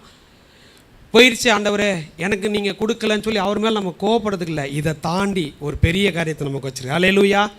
பெரிய காரியத்தை நமக்கு வச்சிருக்கிறாரு நோக்கி நம்ம போகும்போது ஆண்டவர் பார்ப்பாரு, ஓ என் பிள்ளை இதை தாண்டி இன்னும் பெருசாக எதிர்பார்க்குறான். அதுதான் அவர் செஞ்சாராங்க. பார்த்தாரு பாருங்க, என்னை கொண்டு போனவர் என்னை நோக்கி, அதான் அவங்க சகோதரர் சொல்கிறாரு, உங்களுக்கு அந்த ரச்சனி அந்த ஒரு வார்த்தை இருக்குது, அருமையாக சொல்கிறார், உங்களை நான் நடத்துறதுக்காக ஆண்டவர் என்ன உங்களுக்கு முன்னமே அங்கே என்ன பண்ணுறாரு, அங்கே கொண்டு போயிருக்காருன்னு சொல்லி அழகா அந்த வார்த்தை அங்கே சொல்லப்பட்டிருக்கிறது. 28:9 படிங்க. அந்த அதே ஆதியாகமம் புத்தகம் 37. இல்லை வேண்டாம், இல்லை அது இல்லை, அது இல்லை, 40 பரவாயில்ல, அதான் அவங்க. ஆனால் யோசிப்பு அவ்வளோ அழகா அவர் அங்கே சொல்கிறாரு. காரணம் என்னென்னா, அவன் அறிஞ்சிருக்கிறாரு ஆண்டவர் என்னை கொண்டு போய் பெரிய காரியம் செய்ய போகிறாருன்றது யோசேப்புக்கு நல்லா தெரிஞ்சது. ஏன்னா அவர் கொடுத்துருக்க அந்த ஆசீர்வாதத்தை அவருக்கு கிரேஸ் அவர் சொல்கிறாரு. ஆனால் இவங்களுக்கு அது தெரியல, கூட பிறந்த சகோதரனுக்கு தெரியல. பாருங்கள், இவங்களை ஆசீர்வதிக்கிறதுக்காகவே ஆண்டவர் அந்த எகிப்து தேசத்தில் கொண்டு போய் அவரை பெரிய ஆளாக்கி, எப்படி யோசிச்சு பாருங்களேன், நம்மளை கொண்டு நம்மளோட குடும்பங்களை மாற்றல, நம்மளை சார்ந்தவங்களை. நான் சொன்ன பக்கத்தில் ஒரு ஏழை இருக்கான்னா அவனை உதவி செய்கிறதுக்கு நம்மளை உருவாக்கி வச்சுருக்காரு. அல்லேலூயா. அவனும் அந்த ஆத்மா ஆண்டவர்கிட்ட வரணுங்கிறது தான் அவருடைய நோக்கம். அதுக்காக தான் நம்மளை வச்சுருக்கிறாரு. அவன் முன்னாடி நம்ம பயங்கரமாக போட்டுட்டு அவன்கிட்ட இது பண்ணுறதுக்கு இல்லை. அது நம்ம ஒரு உண்மையான கிறிஸ்துவலாக இருக்க முடியாது. பாருங்கள், இவன் இவ்வளோ போராட்டத்து மத்தியில் அங்கே போய் இருந்து என்ன அழகா ஆண்டவர் அவனை உயர்த்தி அந்த தேசத்துக்கு ஒரு முக்கியமான பெரிய போஸ்டிங், இவன் பேச்சு இல்லாத இதே இல்லைங்கிற ஒரு கட்டளையை கிடைக்க ஆண்டவர் எவ்வளோ கிருபை தந்திருக்கார். அல்லேலூயா. அப்படி நமக்கு செஞ்சுருக்கிறாரா யோசிச்சு பாருங்க. அப்படி நம்ம நடந்திருக்கோமா, செஞ்சுருக்கிறாருங்க தாண்டி நம்ம அந்த மாதிரி ஆண்டவருடைய சமூகத்தில் வைராக்கியமாக இருந்திருக்கிறோமா, அந்த வார்த்தைக்கு நம்ம கீழ்படுத்திருக்கோமா கடைசியாக. ஏன்னா இதெல்லாம் நம்ம சொல்லலாம், இதெல்லாம் சொல்லலாம், இது சாத்தியமாகாது. ஏன்னா சாத்தியமாக்க தான் இயேசு வந்தார். அல்லேலூயா. கடைசியாக ஒரு வார்த்தை சொல்லி நான் முடிக்கிறேன். ஏன்னா நம்ம நிறைய நேரங்களில் சொல்லலாம், இது பேச்சுக்கு வேணால் அதாகலாம், இது நடைமுறைக்கு நிறைய பேர் சொல்லுவாங்க, நீங்கள் சொல்கிறீங்க ஈஸி, அட்வைஸ் பண்ணுறீங்க ஈஸி, அது நடைமுறைக்கு சாத்தியம் இல்லை, சாத்தியமாங்கிறதா இயேசு சொன்னார். அல்லேலூயா. அதுதான் காலகாலமாக அவர் சொல்கிற ஒரு வார்த்தை, சாத்தியமாகுங்கிறது தான். மத்தேயு சுவிசேஷ புஸ்தகம் 4ஆம் அதிகாரம் 8ஆம் வசனத்தை வாசி கேட்போம். ஆண்டவர் அது சாத்தியம் ஆகுங்கிறதுனால தான் அந்த வார்த்தையை தெளிவாக சொல்கிறாரு. மறுபடியும் பிசாசு அவரை மிகவும் உயர்ந்த மலையின் மேல் கொண்டு போய் உலகத்தின் சகல ராஜ்யங்களையும் அவைகளின் மகிமையையும் அவருக்கு காண்பித்து, நீர் சாஷ்டாங்கமாய் விழுந்து என்னை பணிந்து கொண்டால் இவைகளையெல்லாம் உமக்கு தருவேன் என்று சொன்னான். போதும் பாருங்க. ஆனால் சோதனைக்காரன் எப்போ வந்தாரா, ஆண்டவர் உபவாசம் இருந்து முடிஞ்சோன்னா ஆவியானவராலே சோதிக்கப்பட வனாந்தரத்துக்கு அழைத்து கொண்டு போனார். நம்ம அதை வாசிச்சுருக்கிறோம். பாருங்கள், உலகத்தில் அவர் நினச்சா சொயின்னு சொயின்லாம் போயிருக்கலாம். அப்படி இல்லை. ஏன்னா அவர் கையில் உண்டாக்கின மனுஷன் அவர்கிட்டயே எவ்வளோ கதைகள்லாம் சொல்லிட்டு உட்காந்துட்ருக்குறோம். ஏன்னா நீங்கள் சும்மா சொல்கிறீங்கப்பா, நான் அதுக்காக தான் இந்த மாதிரி நம்ம அவர்கிட்டயே நம்ம கட்டுக்கதைகளை சொல்லிகிட்டு இருக்கக்கூடாதுங்கிறதுக்காக அவரே பூமிக்கு அவரே மானிடம் வந்து எந்த ஒரு இது இல்லாதபடிக்கு அவர் வந்து இந்த போராட்டங்களை மேற்கொள்ள முடியும்.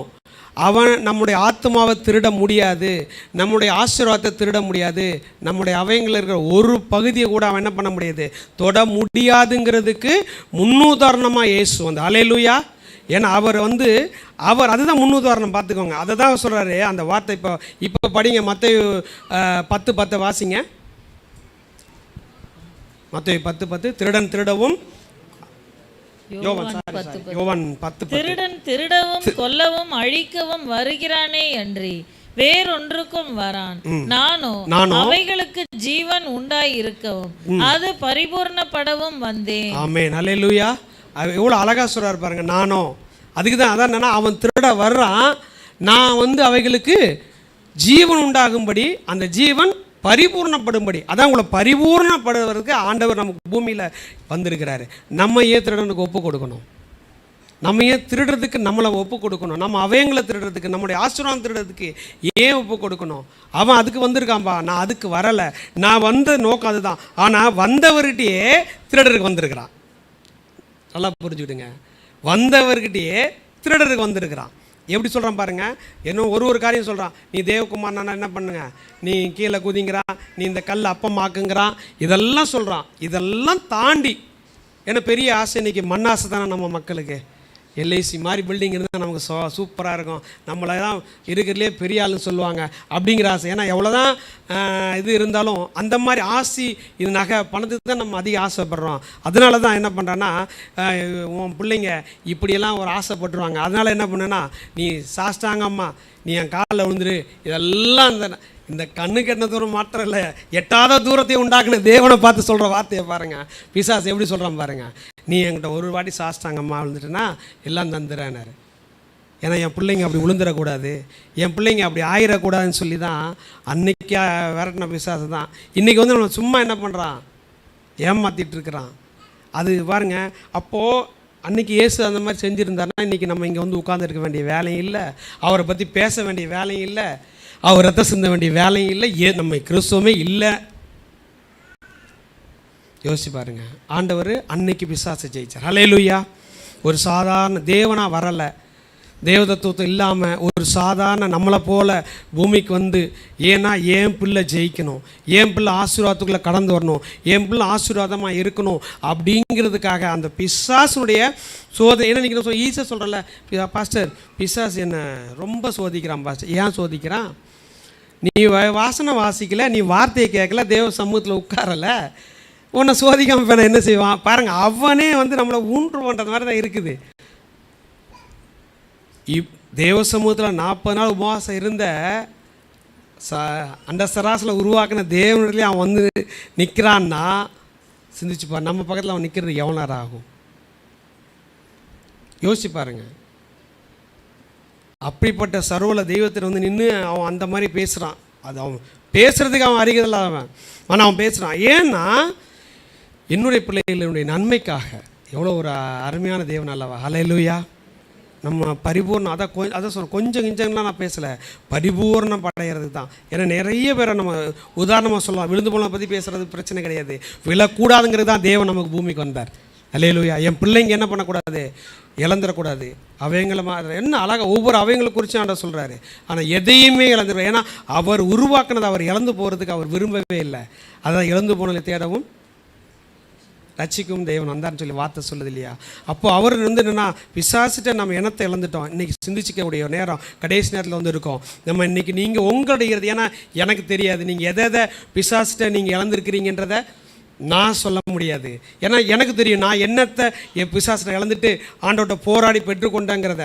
நீங்கள் உங்களுடைய இருதயங்களை இந்த வருடத்தில் ஜனவரி தொடங்கி இந்த டிசம்பர் கடைசி வாரத்துக்குள்ளே நம்ம வந்திருக்கிறோம். இதுக்குள்ளே எத்தனை தடவை அவனுக்கு நம்ம பிசாசுக்கு நம்மளுடைய காரியங்களை எதை தொலைச்சிருக்கோம்? ஜெபத்தை தொலைச்சம் திருநானா, இல்லை நம்முடைய ஆவிக்குரிய வாழ்க்கையை திருநானா, நம்முடைய ஆசீர்வாதத்தை திருநானா அப்படின்றத நீங்கள் அனலைஸ் பண்ணி ஒப்பு கொடுத்து வருகிற இந்த 2025ஆம் ஆண்டுக்குள்ளே நம்ம பிரவேசிக்கும் பொழுது ஒருபோதும் இப்படிப்பட்ட காரியத்துக்கு திருடுறதுக்கு நம்ம ஒப்பு கொடுக்காதபடிக்கு தேவ சமூகத்தில் தேவனுடைய பிள்ளையாக அங்கீகரிக்கப்பட்ட நம்ம தேவனுடைய காரியத்துக்கு மாத்திரமே நம்முடைய கண்கள் அவரை நோக்கி பார்க்கறது மாத்திரமே நம்முடைய வாழ்க்கையில் இருக்குமானால் வருகிற ஆண்டில் அந்த ஒவ்வொரு மாதம் நமக்கு கொடுக்க போகிற வாக்குத்தத்தங்கள் உண்மையாகவே சொல்கிறேன், அவர் நம்மளை பலப்படுத்தக்கூடிய காரியமாக இருக்கும், நம்முடைய ஆசீர்வதிக்கக்கூடிய காரியமாக இருக்கும்.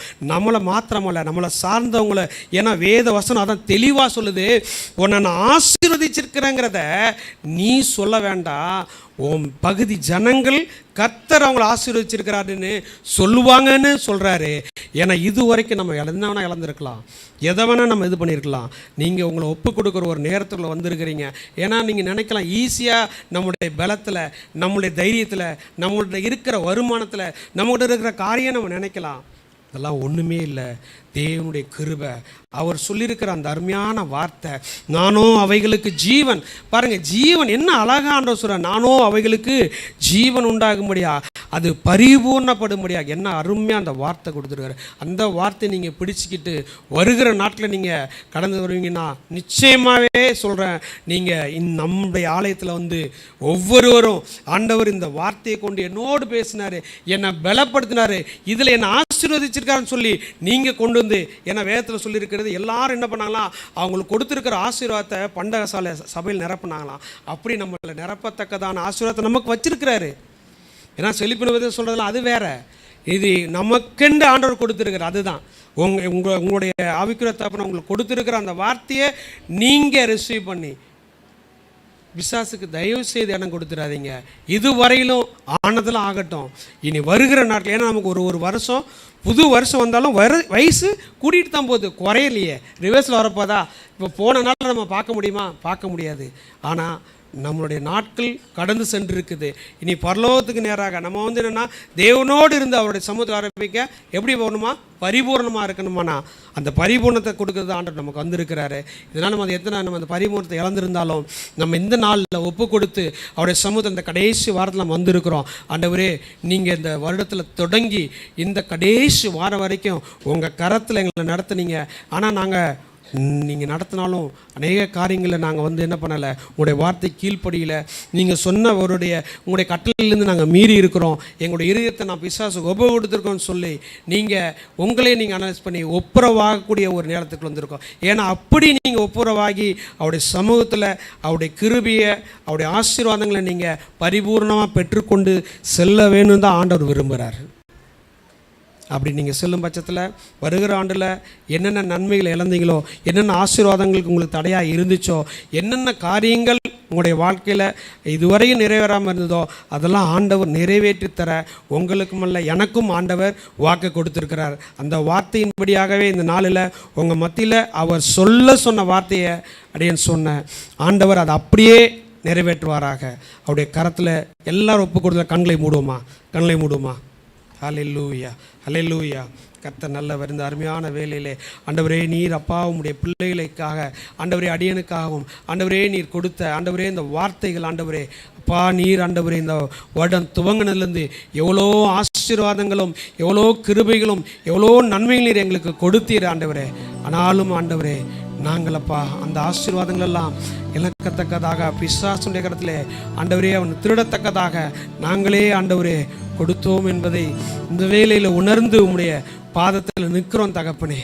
ஒரு விஷயம் நீர் மனமிறங்கி ஆண்டவரே நீர் எங்களை ஆசீர்வதிக்கும்படியாக நாங்கள் செபிக்கிறோம் ஆண்டவரே. அப்பா உம்முடைய பாதத்தில் எங்களை அர்ப்பணிக்கிறோம் ஆண்டவரே. தகப்பனே நீர் இறங்குவீராக அலட்சியப்படுத்தாதபடிக்கு, வார்த்தைகள் அலட்சியப்படுத்தாதபடிக்கு, நீங்கள் கொடுத்திருக்கிற ஆண்டவரே வாக்குத்தத்தங்களை நாங்கள் அலட்சியப்படுத்தாதபடிக்கு, இது எப்படி எங்கள் வாழ்க்கை நடக்கும் வார்த்தை அப்படின்னு சொல்லி நாங்கள் அலட்சியப்படுத்தாதபடிக்கு கொடுக்கிற ஒவ்வொரு வார்த்தைகளும் எங்களை தேற்றத்தக்கதாக, எங்களை வாழ வைக்கத்தக்கதாக, எங்களை கிருபையாய் ஜீவன் தரத்தக்கதாக ஆண்டவரே இந்த நாட்டில் நாங்கள் வந்திருக்கிறோம் அப்பா. இந்த கடைசி நாட்கள் ஆண்டவரே கிருபையாய் எங்களுக்கு ஜீவனை கொடுத்துறீங்க அப்பா. எத்தனையோ பேரை நாங்கள் பார்க்குறோம் ஆண்டவரே, ஜீவனை இழந்திருக்காங்க. ஆனாலும் ஆண்டவரே நீரோ எங்களுக்கு ஜீவன் கொடுக்க வந்தீர் என்பதை நிரூபிக்க வண்ணமாய் இந்த நாட்டிலே உண்மை நாங்கள் ஆராதித்து கொண்டு இருக்கிறோம் ஆண்டவரே. இதே வல்லமை ஆண்டவரே நீர் எங்களுக்கு ஆண்டவரே இன்னும் அதிகமாக எங்களுக்கு கொடுக்கத்தக்கதாக, எங்கள் ஊழியக்காரருக்கு நீர் இன்னும் ஆண்டவரே வெள்ளனையும் கிருபையும் கொடுத்து அவர் நல்ல சுகத்தையும் கொடுத்து ஆண்டவரே ஊழியக்கார தாயாரும் உடைய கரத்தில் ஒப்பு கொடுக்குறோம். ஊழியக்கார தகப்பனர் உடைய கரத்தில் ஒப்பு கொடுக்குறோம். சபையில் உதவி செய்கிற ஒவ்வொரு பிள்ளைகளையும் ஒப்பு கொடுக்குறோம் ஆண்டவரே. பிள்ளைகள் எல்லாம் நீங்கள் பலப்படுத்துங்க. இன்னும் அதிகமாய் ஆண்டவரே உங்கள் சமூகத்தில் நிற்கத்தக்கதாக உடைய பிள்ளைகள் உடைய ரத்த கோட்டைகளை மூடி மறைத்து காத்து கொள்ளும்படியாக நாங்கள் செபிக்கிறோம் தகப்பனே. விசுவாச குடும்பங்களை ஒவ்வொருவரையும் ஆண்டவரே நீர் பலப்படுத்துவீராக. அவரு விதமாய் நீர் ஆசீர்வதிக்கும்படியாக ஆண்டவரே ஏதோ ஒரு ஆசீர்வாதமான வார்த்தையை சொன்னமன் அல்லாதபடிக்கு ஆண்டவரே ஒரு எச்சரிப்பின் வார்த்தையை ஆண்டவரே உடைய பிள்ளைகள் பலப்படத்தக்கதாக, உடைய பிள்ளைகள் கிருபையின் மேல் கிருபையில் வளரத்தக்கதாக, உடைய பிள்ளைகளும் நீர் கொடுத்திருக்கிற ஆசீர்வாதங்களை சுதந்திரிக்கத்தக்கதாக, ஏதோ நாங்கள் சிறு கூட்டமானாலும் தேவனுக்கென்று பெருகத்தக்கதாக, பெருகூட்டமாய் நாங்கள் சாட்சி பகரத்தக்கதாக, கர்த்தர் எங்களை ஆசீர்வதிக்கிறார் என்று அந்நிய ஜனங்கள் காணத்தக்கதாக, அநேக ஜனங்களை நாங்கள் கூட்டி சேர்க்கத்தக்கதாக, சபையில் ஆண்டவரே நாங்கள் சாட்சி பகிர்ந்து ஆண்டவரே உம்மை அறியாத ஜனங்களை நாங்கள் ஆண்டவரே ஆலயத்துக்கு கொண்டு வரத்தக்கதான ஆசீர்வாதங்களை நீர் எங்களுக்கு கொடுக்கும்படியாக நாங்கள் ஜெபிக்கிறோம் ஆண்டவரே. ஏதோ நாங்கள் வந்தோம் கடந்தோம் வார்த்தையை கேட்டோம் என்று அல்லாதபடிக்கு ஆண்டவரே இன்னும் அழிந்து போகிற ஆத்துமாக்கள் ஆண்டவரே ஆண்டவரே இந்த நாங்கள் ஆண்டவரே இந்த உலகத்துடைய இச்சையும் உலகத்துடைய ஆசையிலும் அமிழ்ந்து கிடக்கிற ஜனங்களை ஆண்டவரே ஜீவரட்சணை வார்த்தையை கேட்கத்தக்கதாக நாங்கள் திருச்சபைக்கு கொண்டு வருவோம் என்ற ஒரு தீர்மானத்தை எடுக்கத்தக்கதாக உம்முடைய பிள்ளைகளுடைய இதயத்தில் நீர் பேசினதுக்காக உமக்கு கொடான கொடி ஸ்தோத்திரங்களையும் துதிகளையும் ஏறெடுக்கிறோம் ஆண்டவரே. நீர் பேசுவீராக ஆண்டவரே. உங்களுடைய பிள்ளைகளோடு பேசுங்க, உங்களுடைய பிள்ளைகளோடு இடைபடுங்க ஆண்டவரே. உங்களுடைய பிள்ளைகளோட ஆண்டவரே நீங்கள் அப்போ ஒவ்வொரு நாளும் உங்கள் பிள்ளையுடைய கரத்தை பிடிங்க ஆண்டவரே. திருச்சபை குடும்பங்களை ஆசீர்வதிங்க. அப்படியே திருமணத்துக்கு ஆயத்தமாக மகளுக்காக ஆண்டவரே உங்களுடைய பாதத்தில் ஒப்பு கொடுக்குறோம். பிள்ளையை ஆசீர்வதிங்க ஆண்டவரே. குடும்பங்களை ஆசீர்வாதம் திருமணாலே நீங்கள் ஆசீர்வதிங்க. அப்படியே உங்களுடைய பாதத்தில் ஒப்பு கொடுக்குறோம். பொறுப்படுத்திக் கொள்ளும். ஆசீர்வதி செலுத்துவதற்கு நமக்கு உமக்கே செலுத்து இயேசுவின் நாமத்தில் பிதாவே.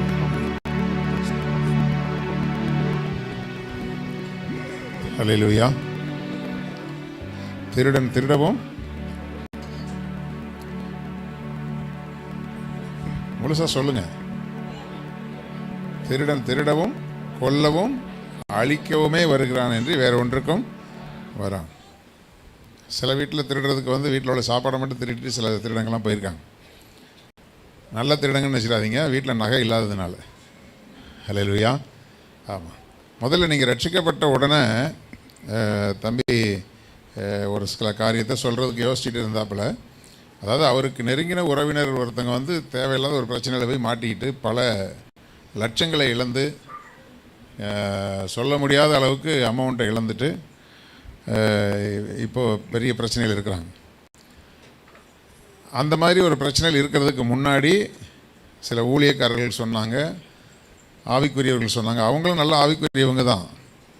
அதாவது ஆத்துமா அறிவில்லாமல் இருப்பது நல்லதல்ல. சொல்லுங்கள், இதை யார் சொன்னா? பாஸ்டர் சொன்னாருங்கிறீங்களா? பைபிளில் தான் சொல்லியிருக்குது.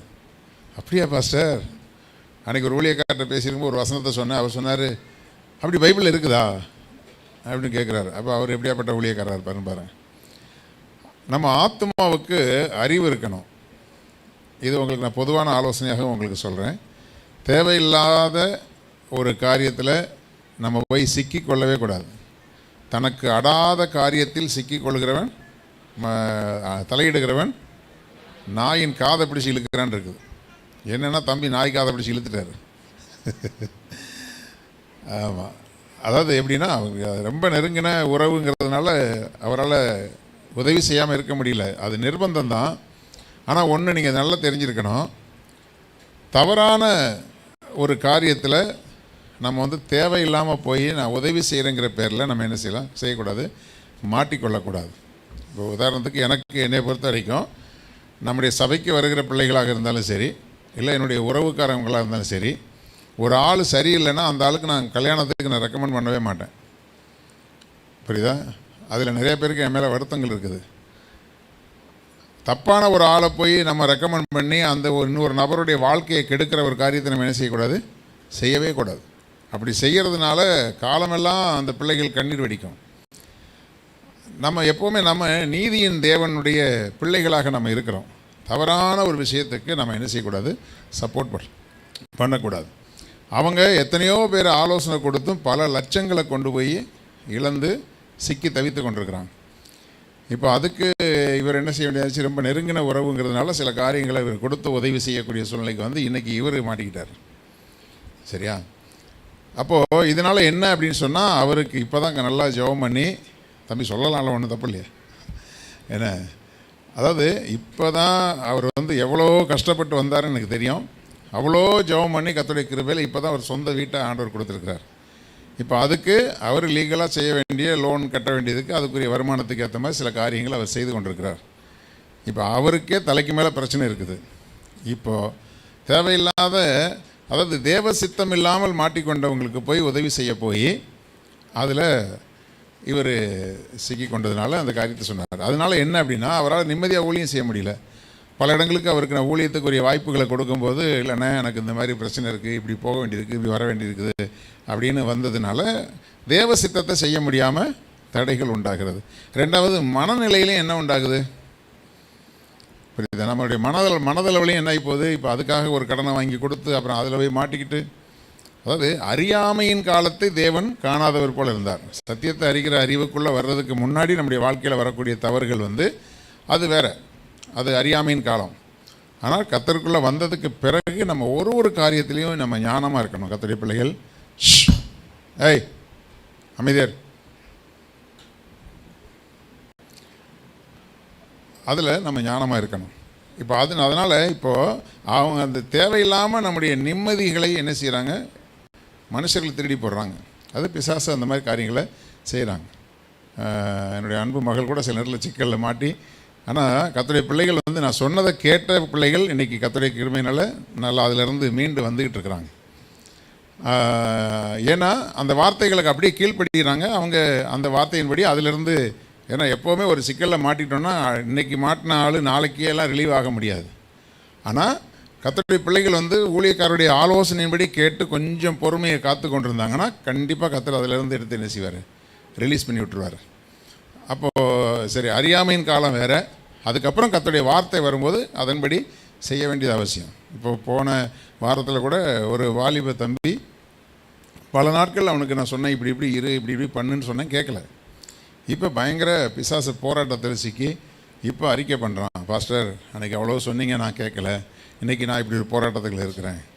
சரி, இப்போ அவங்களுக்காக நான் ராத்திரி பகலாக ஜெபம் பண்ணுறேன், அவங்களுக்காக ஜெபம் பண்ணிகிட்டே இருக்கிறேன். கர்த்தருடைய கிருபையில் விடுதலை ஆகிட்டு இருக்குது. வார்த்தைகளை கேளுங்க. ஏன்னா கர்த்தர் உங்களுக்கு வைத்திருக்கிற சமாதானத்தையும் நிம்மதியையும் கெடுக்கிறதுக்கு பிசாசு ஆட்களை கொண்டு வந்துடுவான். இப்போ சவுல் வந்து முறைப்படி அழைக்கப்பட்டு வந்தவன் உயர்வுக்குரிய பாதையை நோக்கி போகும் பொழுது அவனுக்குள்ள ஒரு கெட்ட சுபாவத்தை பிசாசு விதைக்கிறான். என்ன சுபாவம்? காய்மகாரம். என்ன காரம்? காஞ்ச மிளகா காரம் இல்லை, புரியுதா? காய்மகாரங்கிறது ஒரு எரிச்சல், ஒரு கடுப்பு. அடுத்தால் ஆசீர்வதிக்கிறத பார்த்து, அடுத்தால் புகழப்படுகிறத பார்த்து தாங்க முடியாத ஒரு பொறாமை. ஒரு மனுஷன் விழுந்து போகிறதுக்கு இது கூட காரணமாக இருக்குமானா கண்டிப்பாக இருக்கும். சபையிலேயே நீங்கள் வந்து நான் சொல்கிறேன், ஒரு ஆள் ஆசீர்வதிக்கிறத பார்த்து ஒரு ஆள் நல்லா உயர்த்தப்படுறாங்க அப்படிங்கிறத பார்த்து உங்கள் மனம் அவர்களை வாழ்த்துமானால் நீங்களும் ஆசீர்வதிக்கப்படுவீங்க. இது ஒரு ரகசியம். நான் போய் உளுந்து தான் எந்திரிச்சு பார்ப்பேன்னா அது வேறு விஷயம். உங்களுக்கு முன்னாடி ஊழியக்காரங்களோ அல்லது விசுவாசிகளோ ஆசீர்வதிக்கப்படுகிறதையும் உயர்த்துகிறதையும் பார்த்து உங்களுக்கு சந்தோஷம் வருதுன்னா நல்ல ஆவி உள்ளே இருக்குன்னு அர்த்தம். இல்லைன்னா வெள்ளாவி. வெள்ளாவின்னு என்ன தெரியுமா? துணி துவைக்கிறதுக்கு ஒரு ஆவியில் வச்சு வெளுப்பாங்க. அந்த ஆவி கல்லாவி அது வந்துருச்சுன்னா உங்களுடைய ஆசீர்வாதத்தை கெடுத்துரும். ஏன்னா உங்களை அறியாமலே அவங்கள வந்து இவங்களுக்கு வந்த வாழ் வைப்பார், இவங்கள இப்படி வேதம் சொல்லுகிறது, உன்னை ஆசீர்வதிக்கிறவர்களை ஆசீர்வதிப்பேன், உன்னை சபிக்கிறவர்களை நான் சபிப்பேன். தேவ பிள்ளைகள் நல்லா இருக்கிறத பார்த்து யாரெல்லாம் சந்தோஷப்படுறாங்களோ அவங்கள கர்த்தர் ஆசீர்வதிப்பார். அவங்க மேலே வந்து கடுப்பும் காய்மகாரமும் வந்துருச்சு அப்படின்னு சொன்னால் அது வேறு ஆவி உள்ளே இருக்குது. நல்லா செக் பண்ணி பாருங்கள். உங்களுக்கு யாரையாவது பார்த்து அவங்களுடைய சந்தோஷத்தை பார்த்து உங்களுக்குள்ள ஒரு மாதிரி ஒரு இந்த இன்ஃபெக்ஷன் ஆயிடுச்சுன்னா ஒரு அரிப்பு வரும்ல, அந்த அரிப்பு மாதிரி உள்ளுக்குள்ள அப்படியே அப்படின்னு சொன்னால் ஆண்டவர் வந்து கருப்பு பெயிண்ட் அடிச்சிடுவார் உங்கள் ஆவியில். இது அனுபவத்திலேருந்து சொல்கிறேன். சவுலுக்கு அதுதான் நடந்துச்சு. கடைசி வரைக்கும் அவனுடைய ஜெபத்தை கர்த்தர் கேட்காம போனதுக்கு ஒரே காரணம் இந்த காய்மகாரம். பிசாசு எதை திருடுனா, அவனுக்கு இருக்க வேண்டிய, அதாவது உள்ளே வரும்போது சொன்னான், பெஞ்சமின் கோத்திரத்தில் எல்லாம் என்னுடைய குடும்பம் ரொம்ப சிறியது, தாழ்த்தினான். ஆனால் உயர்வு வரும் பொழுது, தனக்கு ஒரு ஆசீர்வாதத்தை கொடுத்து கர்த்தருக்கு மேலே கொண்டு போகும்போது இன்னொருத்தர் அதுக்கு மேலே உயர்த்துறதை பார்க்கறது தாங்க முடியல. உங்கள் ஆவிகளை குறித்து எச்சரிக்கையாயிருங்கள். ஆமென். ஆவியில் கரை படிச்சிச்சுன்னா ஒன்றுமே பண்ண முடியாது. என்ன ஒரு மாதிரி முறைக்கிறீங்க? ஆவி எப்போவுமே இது என்ன ஆவி? நமக்குள்ள தேவன் தந்திருக்கிற ஆவி என்ன ஆவி? பரிசுத்த ஆவி. அதில் கரைப்படாமல் பாதுகாத்துக்கோங்க. புரியுதா? ஆண்டவர் நம்மளாம் ஆசீர்வதிக்கப்படுறதை பார்த்து சந்தோஷப்படுவாரா, காய்மகாரம் ஆவாரா? நம்மளை உயர்த்ததை, இஸ்ரவேலை ஆசீர்வதிக்கிறதே அவருக்கு பிரியம். என் பிள்ளைங்களாம் நல்லா இருக்கிறாங்கன்னா ஒரு பிரியம். ஹல்லேலூயா. ஆமாம். சில நேரங்களில் நான் உங்களுக்கு சொல்லியிருக்கிறேன், வரும்போது கஷ்டத்தில் வருவாங்க, கடனில் வருவாங்க, போராட்டத்தில் வருவாங்க, அவங்களுக்காக ஜெபிப்போம், ஆலோசனை கொடுப்போம். அவங்க அப்படியே படிப்படியாக உயர்த்தப்படுவாங்க. அப்புறம் பாஸ்டர் நாங்கள் ஃப்ரிட்ஜ் வாங்கினோம் பாஸ்டர், வாஷிங் மிஷின் வாங்கினோம் பாஸ்டர், நாங்கள் வீடு வாங்கினோம் பாஸ்டர், நாங்கள் பைக் வாங்கினோம் பாஸ்டர் சொல்லும்போது அப்படியே ஒரு சந்தோஷம், ஆண்டவரே என் பிள்ளைங்களை ஆண்டவர் ஆசீர்வதிக்கிறாரு என்று. ஆனால் பாஸ்டர் ஒரு புதுசாக ஒரு பைக்கை வாங்கிட்டாருன்னா, இவருக்கு இந்த காசு எங்கேருந்து வந்துச்சு? உங்கள் அப்பா வீட்டில் தான் வந்துச்சு, வேறு எங்கேருந்து வரும்? புரியுதா? அந்த சிந்தனைகள், நான் எனக்காக மட்டும் இதை சொல்லலை, பொதுவாக நம்முடைய சிந்தனைகள். நான் ஊழியக்காரங்க ஆசீர்வதிக்கப்பட்டதை குறை சொல்லி நிறைய விசுவாசிகள் விழுந்து போயிருக்கிறாங்க. நிறைய சபைகளில் அந்த பிரச்சனை இருக்குது. பாஸ்டர் ராஜாமணி மதுரையில் ஒரு சபை நடத்திட்டு இருந்தார். சர்ச்சு பில்டிங் கட்டுறதுக்கான வேலை நடந்துக்கிட்டே இருந்துச்சு.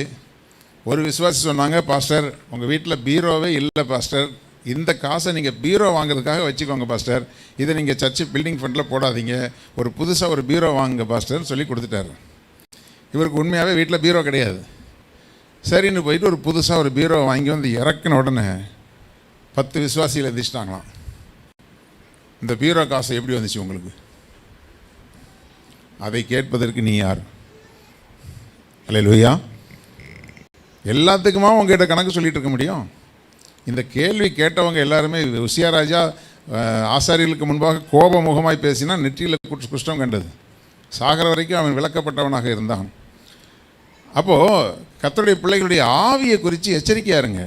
யாரையுமே, இப்போ நீங்களே ஒரு கார் வாங்குறீங்கன்னு வச்சுக்கோங்களேன், இந்த காசு எப்படி வந்துச்சு? கடன் வாங்காமல் வாங்குங்கன்னு சொல்லுவோம். திருட்டுத்தனமான பொருளை கொண்டு வாங்காதீங்கன்னு சொல்லுவோம். தவறான தொழில் பண்ணாதீங்கன்னு சொல்லுவோம். அதை சொல்கிறதுக்கு எங்களுக்கு உரிமை இருக்குது. புரியுதா? அதையும் தாண்டி நீங்கள் எப்படி வாங்கினீங்களோ, நீங்கள் எப்படி வாங்கினீங்கிறத கர்த்தர் அறிஞ்சிருக்கிறாரு. அதுக்கு கணக்கு ஒப்படைக்க வேண்டியது நீங்கள் தான். தேவையில்லாத ஆராய்ச்சிகள் அதுதான் வழியில் நாயின் காதை பிடிச்சி இழுக்கிறது. ஏன்னா நீங்கள் சரியான ஆளை கூட நீங்கள் தேவையில்லாமல் சந்தேகப்பட்டு சாபத்தை வருவித்துக் கொள்வீர்கள். சவுலுக்கு அதுதான் பிரச்சனை.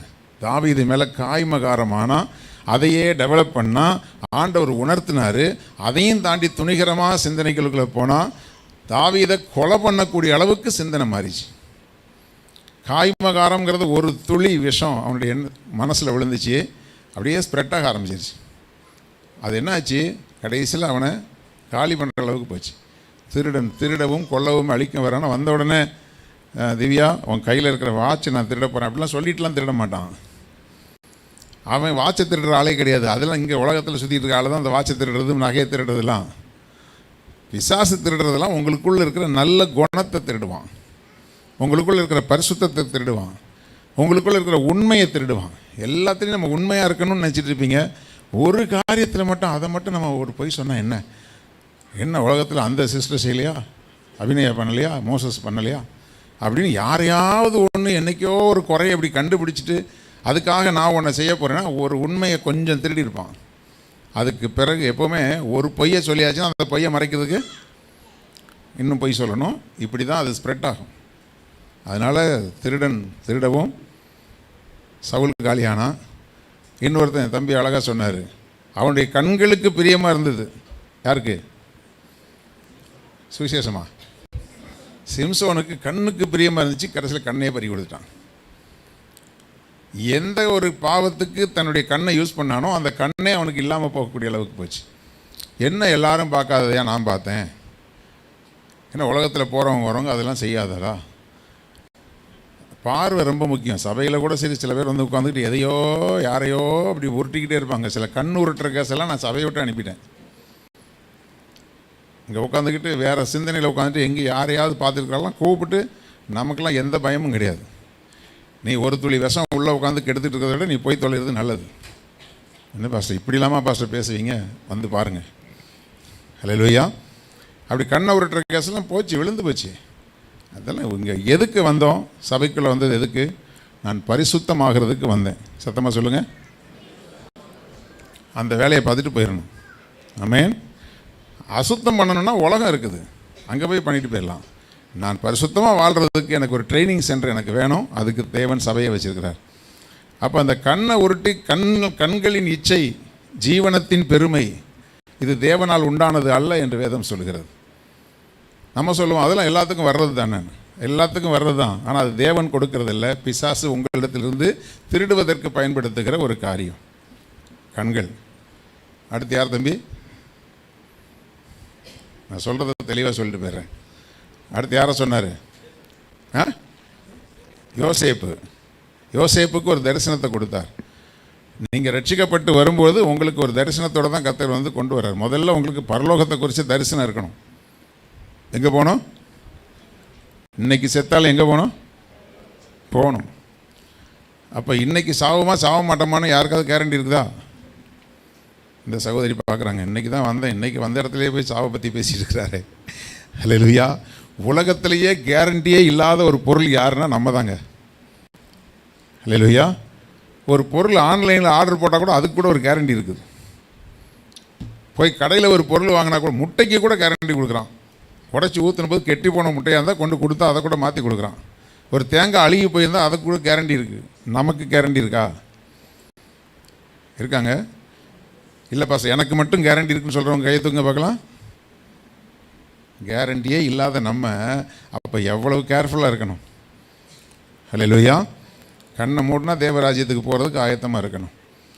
அப்போது ஒரு தரிசனத்தோடு தான் வந்தோம். நம்ம பரலோகத்துக்கு போகணும், தேவனுடைய ராஜ்யத்துக்கு பிரியமாக நடக்கணும்னு வந்தோம். அதையே நம்முடைய குறிக்கோளாக எடுத்துக்கொண்டு அந்த தரிசனத்தை கெடுக்கிறதுக்கு பிசாசு பல வேலைகளை செஞ்சான். சாந்தி உனக்கு அவசரமாச்சு, எனக்கு டைம் தெரியும், சிஸ்டருக்கு அவசரம்னு தெரியும், 5 நிமிஷம் நான் எடுத்துக்கிறேன். ரொம்ப முக்கியமானதுனால நான் கொஞ்சம் உங்களை நிறுத்தி வச்சுருக்கிறேன். சிஸ்டர் திட்டாதீங்க. ஹல்லேலூயா. ஆமாம். அதனால் இந்த சப்ஜெக்ட் வந்து அவர் சிலதை சொல்ல முடியாமல் திணறினதுனால நான் உங்களுக்கு இப்போ டிரான்ஸ்லேட் பண்ணிகிட்டு இருக்கிறேன். ஹல்லேலூயா. ஆமாம். அதனால் கர்த்தருடைய பிள்ளைகளை, உங்களுக்கு தேவன் கொடுத்த தரிசனத்தின்படி அந்த தரிசனத்தை பிசாசு திருடக்கூடாது. திருடுறதுக்காக தான் தூக்கி குழியில் போட்டாங்க. நல்லா யோசிச்சு பாருங்கள். இவனை தூக்கி இந்த குழியில் போட்டால் அவன் செத்துருவான். அப்புறம் அவனுடைய சொப்பனம் எப்படி நிறைவேறுகிறது என்று பார்ப்போம். அப்போ அவங்களுடைய எண்ணம் என்ன? பிசாசுடைய நோக்கம் என்ன? உங்களுக்கு கொடுத்த சொப்பனத்தை தரிசனத்தை நாசம். நீ கண்ட சொப்பனெல்லாம் கண்டு வந்தீங்கன்னா அதுக்கு நான் பொறுப்பு இல்லை. ஆளாளுக்கு வேறு சொப்பனெல்லாம் வந்துடும். அந்த சொப்பனத்துக்கெல்லாம் நான் கேரண்டி இல்லை. தேவன் கொடுத்த தேவ தரிசனங்கள் அதை கெடுக்க பிசாசு என்ன செய்வான்? பல காரியங்களை வந்து இப்படி கொண்டு வருவான். தூக்கி குழியில் போட்டால், நான் சொல்கிறேன், உங்களை வஞ்சிக்கணும்னு யாராவது உங்களை தூக்கி ஒரு குழியில் தள்ளி விட்டாங்கன்னா உங்களை தூக்கி எடுக்கிறதுக்கும் தேவன் என்ன செய்வார்? வழியை கண்டிப்பாக கொடுப்பார். நீங்களாக போய் குதிச்சிங்கன்னா, நீங்களாக மனம் திரும்பி வரும்போது கர்த்தர் தூக்குவார். நான் இல்லைன்னு சொல்லலை. ஆனால் மனம் திரும்பிடணும். பிரச்சனைகளை நம்ம சிக்கி கொண்டோம்னா நம்முடைய தவறுக்கு நான் தான் காரணம். அப்படி சில பிள்ளைகள் நான் பார்த்துருக்கேன். என் தப்பு தான், நான் தான் தவறு செய்தேன் அப்படின்னா கண்டிப்பாக கர்த்தர் என்ன செய்வார்? தாவீது சொன்னான், நான் தானே பாவம் செய்தேன், இந்த ஆடுகள் என்ன செய்தது? கர்த்தர் அவனை தூக்கி எடுத்தார். நான் என்ன பாவம் பண்ணேன் அப்படின்னா ஒன்றும் பண்ண முடியாது. நம்முடைய தவறுகளுக்காக மனம் வருந்தும் பொழுது நிச்சயமாக கர்த்தர் தூக்கி எடுப்பார். திரும்ப ஒரு குழியில் விழாதபடி நம்ம என்ன செய்யணும்? பாதுகாத்து கொள்ளணும். அதனால் தரிசனத்தை பிசாசு திருடுவான். இயேசுநாதர்கிட்ட என்னது திருட முயற்சி பண்ணா? என்ன? உபவாசத்தில் வரும்போது, அதாவது நீங்கள் எதில் வீக்காக இருக்கிறீங்களோ, இப்போ ஆண்டவர் வந்து உபவாசம் பண்ணி பசியில் இருந்தார். நீங்கள் சில நேரத்தில் சில பிரச்சனைகளில், அதாவது நல்ல ஒரு கடன் பிரச்சனை இருப்பீங்க. அப்போ ஒருத்தர் சொல்வார், கிரெடிட் கார்டு வாங்கிக்கோங்க, கொடுப்பாங்க. மகள் மோனிஷா வந்து HDFC பேங்க்கில் அந்த லோன் டிபார்ட்மெண்ட்டில் முன்னாடி வேலை செஞ்சா. ஒரு நாள் ஃபோன் பண்ணா, பர்பஸாக ஃபோன் பண்ணான். அங்கிள் தயவு செஞ்சு யார்கிட்டையும் கிரெடிட் கார்டு மட்டும் வாங்கிடாதீங்க அங்கிள். என்னம்மா பிரச்சனை? கொடுக்கும்போது ஆசையாக பேசி கொடுக்குறாங்க. இங்கே என் டேபிளுக்கு பக்கத்தில் உட்காந்து கடன் கொடுக்காதவனை கெட்ட வார்த்தையாக திட்டுறாங்க பாஸ்டர். கொடுக்கும்போது நைஸாக கொடுப்பாங்க. உங்களுக்கு இதில் சலுகை இருக்குது, அதில் சலுகை இருக்குது, இங்கே போனால் இந்த ஆஃபர் இருக்குது, அதில் போனால் அந்த ஆஃபர் இருக்குது. அது ஆஃபர் இல்லை, அது ஆப்பு வச்சிருவான் மொத்தத்துக்கு. நம்ம எதில் வீக்காக இருக்கிறோம், நம்ம எதில் தேவைகளோடு இருக்கிறோம், அந்த தேவைகளை அறிந்து பிசாசு சில காரியங்களை கொண்டு வருவான். ஆஹா கர்த்தர் வந்து கொடுத்துட்டாருன்னு நினச்சிங்கன்னா சிக்கிக்குவீங்க. ஹல்லேலூயா. திருடன் திருடவும் கொல்லவும் அழிக்கவும். அதனால தான் ஆவிக்குரிய ஞானம் வேணும். நல்லா நீங்கள் ஜெபம் பண்ணு, நல்லா பைபிளை வாசிங்க. இந்த 2 காரியம் உங்களுக்கு இருக்குதுன்னு சொன்னாலே நிச்சயமாக அந்தந்த இடத்துல பிசாசுடைய தந்திரங்களை கண்டுபிடிக்கிறதுக்குரிய ஞானமும் உங்களுக்கு கிடைக்கும். சத்தமாக ராமேன்னு சொல்லுங்கள். நிச்சயமாக கர்த்தர் ஞானத்தை கொடுப்பார், அந்தந்த இடத்துல ஞானத்தை கொடுப்பார். அந்த ஞானத்தை நம்ம பெற்றுக்கொண்டோன்னா நிச்சயமாக நம்ம சிக்கிக்கொள்ள மாட்டோம். சிக்கி கொண்டிருக்கிறவங்க மனம் திரும்பி இருக்கிறீங்க, நிச்சயமாய் உங்களுடைய பிரச்சனைகளிலிருந்து கர்த்தர் உங்களை தூக்கி எடுக்க அவர் வல்லவராக இருக்கிறார். கண்களை மூடி நாம் ஜெபிக்கலாம். ஒரு நிமிஷம் எழுந்து நிற்கலாம். ஹல்லேலூயா. உங்களுக்கு வேலை இருக்குது தெரியும். இந்த பிரசங்கத்தினுடைய ஒரு பரிபூர்ணம் இருக்கணுங்கிறதுக்காக நான் இந்த காரியங்களை பேசியிருக்கிறேன். ஸ்தோத்திரம் பிதாவே, சர்வ வல்ல தேவனே, உமக்கு நன்றி செலுத்துகிறோம். இந்த நாளிலும் எங்கள் மத்தியில் இந்த வருஷத்தினுடைய கடைசியில் எங்களுக்கு ஜாக்கிரதையாக இருக்கும்படியாக எங்களுக்கு கொடுத்த இந்த நல்ல வார்த்தைகளுக்காக உமக்கு நன்றி செலுத்துகிறோம் தகப்பனே. ஆண்டவரே, திருடனாகிய பிசாசு பல விதத்தில் தேவன் எங்களுக்கு கொடுத்த நன்மையான காரியங்களை திருடும்படி, ஆண்டவரே எங்கள் ஆசீர்வாதங்களை கெடுக்கும்படி, எங்களுடைய பரலோக தரிசனங்களை அழித்து போடும்படி பல காரியங்களை எங்களுக்குள்ள திருட முயற்சிக்கிறான். ஆண்டவரே, இந்த வருஷ கடைசியிலே நாங்கள் ஜாக்கிரதை உள்ளவர்களாகி எங்கள் தேவனாகிய கர்த்தருக்குள் எங்களை நாங்கள் திடப்படுத்தி எங்கள் ஆண்டவருக்குள் எங்களை காத்து கொண்டு எங்கள் ஆண்டோடைய நாமத்துக்கு மகிமையான ஒரு வாழ்க்கை வாழ எங்களுக்கு உதவி செய்யுங்க. ஆண்டவரே, உமக்கு ஸ்தோத்திர. வேதத்திலே ஆண்டவரே நன்மையான காரியங்களை திருடப்பட்டவர்களை குறித்து நாங்கள் பார்த்தோம். அப்படிப்பட்ட காரியங்களில் மாத்திரமல்ல, இன்னும் பல தந்திரங்களை பிசாசு வைத்திருக்கிறான். அந்த தந்திரங்களிலே உடைய பிள்ளைகள் விழுந்து போகாதபடி ஜாக்கிரதையாக இருக்க ஆவிக்குரிய ஞானத்தை பிள்ளைகளுக்குள்ளே தந்து நீர் வழி நடத்துவீராக. உடைய அன்பு கரத்தில் அர்ப்பணிக்கிறோம். வந்திருக்கிற பிள்ளைகள் ஒவ்வொருவரையும் நீங்கள் தனித்தனியாய் பேராய் ஆசீர்வதிங்க. உடைய பிள்ளைகள் எந்த காரியங்களிலே சிக்கி கொண்டிருக்கிறார்களோ அந்த காரியங்களிலிருந்து பிள்ளைகளுக்கு ஒரு பரிபூர்ண விடுதலையை தந்து தேவனுடைய பிள்ளைகளை சுற்றிலும் வேலையடைத்து காத்து வழி நடத்துங்க. ஆண்டவரே, தொடர்ந்து ஆண்டவரே எங்களுடைய புதிய வருட ஆராதனை உடைய கரத்தில் ஒப்பு கொடுக்கிறோம். பரிசுத்த ஆவியானவரே, பிள்ளைகள் ஒவ்வொருவரும் திரளாய் வந்து சரியான நேரத்துக்கு வந்து கலந்து கொண்டு ஆண்டவரே புதிய வருட வாக்கு தத்தத்தையும் ஆண்டவரே அந்த வாக்கு தத்தத்தினுடைய ஆசீர்வாதங்களையும் சுதந்திரித்துக் கொள்ள உதவி செய்வீராக. பிள்ளைகளுடைய போக்குவரத்துகள் எல்லாம் பாதுகாத்துக் கொள்ளுங்க. கையின் பிரயாசங்களை எல்லாம் நீங்க ஆசீர்வதிங்க. கடன் பிரச்சனைகள் எல்லாம் நீங்கி போக தேவன் அனுக்கிரகம் பண்ணுங்க. வியாதி பலவீனங்கள் இயேசுவின் நாமத்தில் நீங்கி போகும்படி கட்டளையிட்டு செபிக்கிறோம். தேவ கிருபை தாங்கி நடத்தட்டும். எல்லா துதியும் கனமும் மகிமையும் உமக்கே செலுத்துகிறோம். இயேசு கிறிஸ்துவின் இன்ப நாமத்தில் ஜெபிக்கிறோம். ஜீவனுள்ள எங்கள் நல்ல பிதாவே. என் ஆத்துமாவே கர்த்தரை ஸ்தோத்திரி.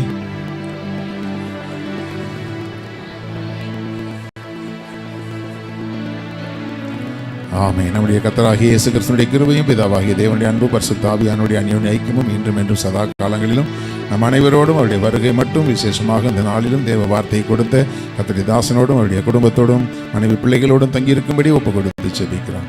இயேசுவின் நாமத்தில் ஆமென். ஹல்லேலூயா. God bless you. செவ்வாய்க்கிழமை வருகிற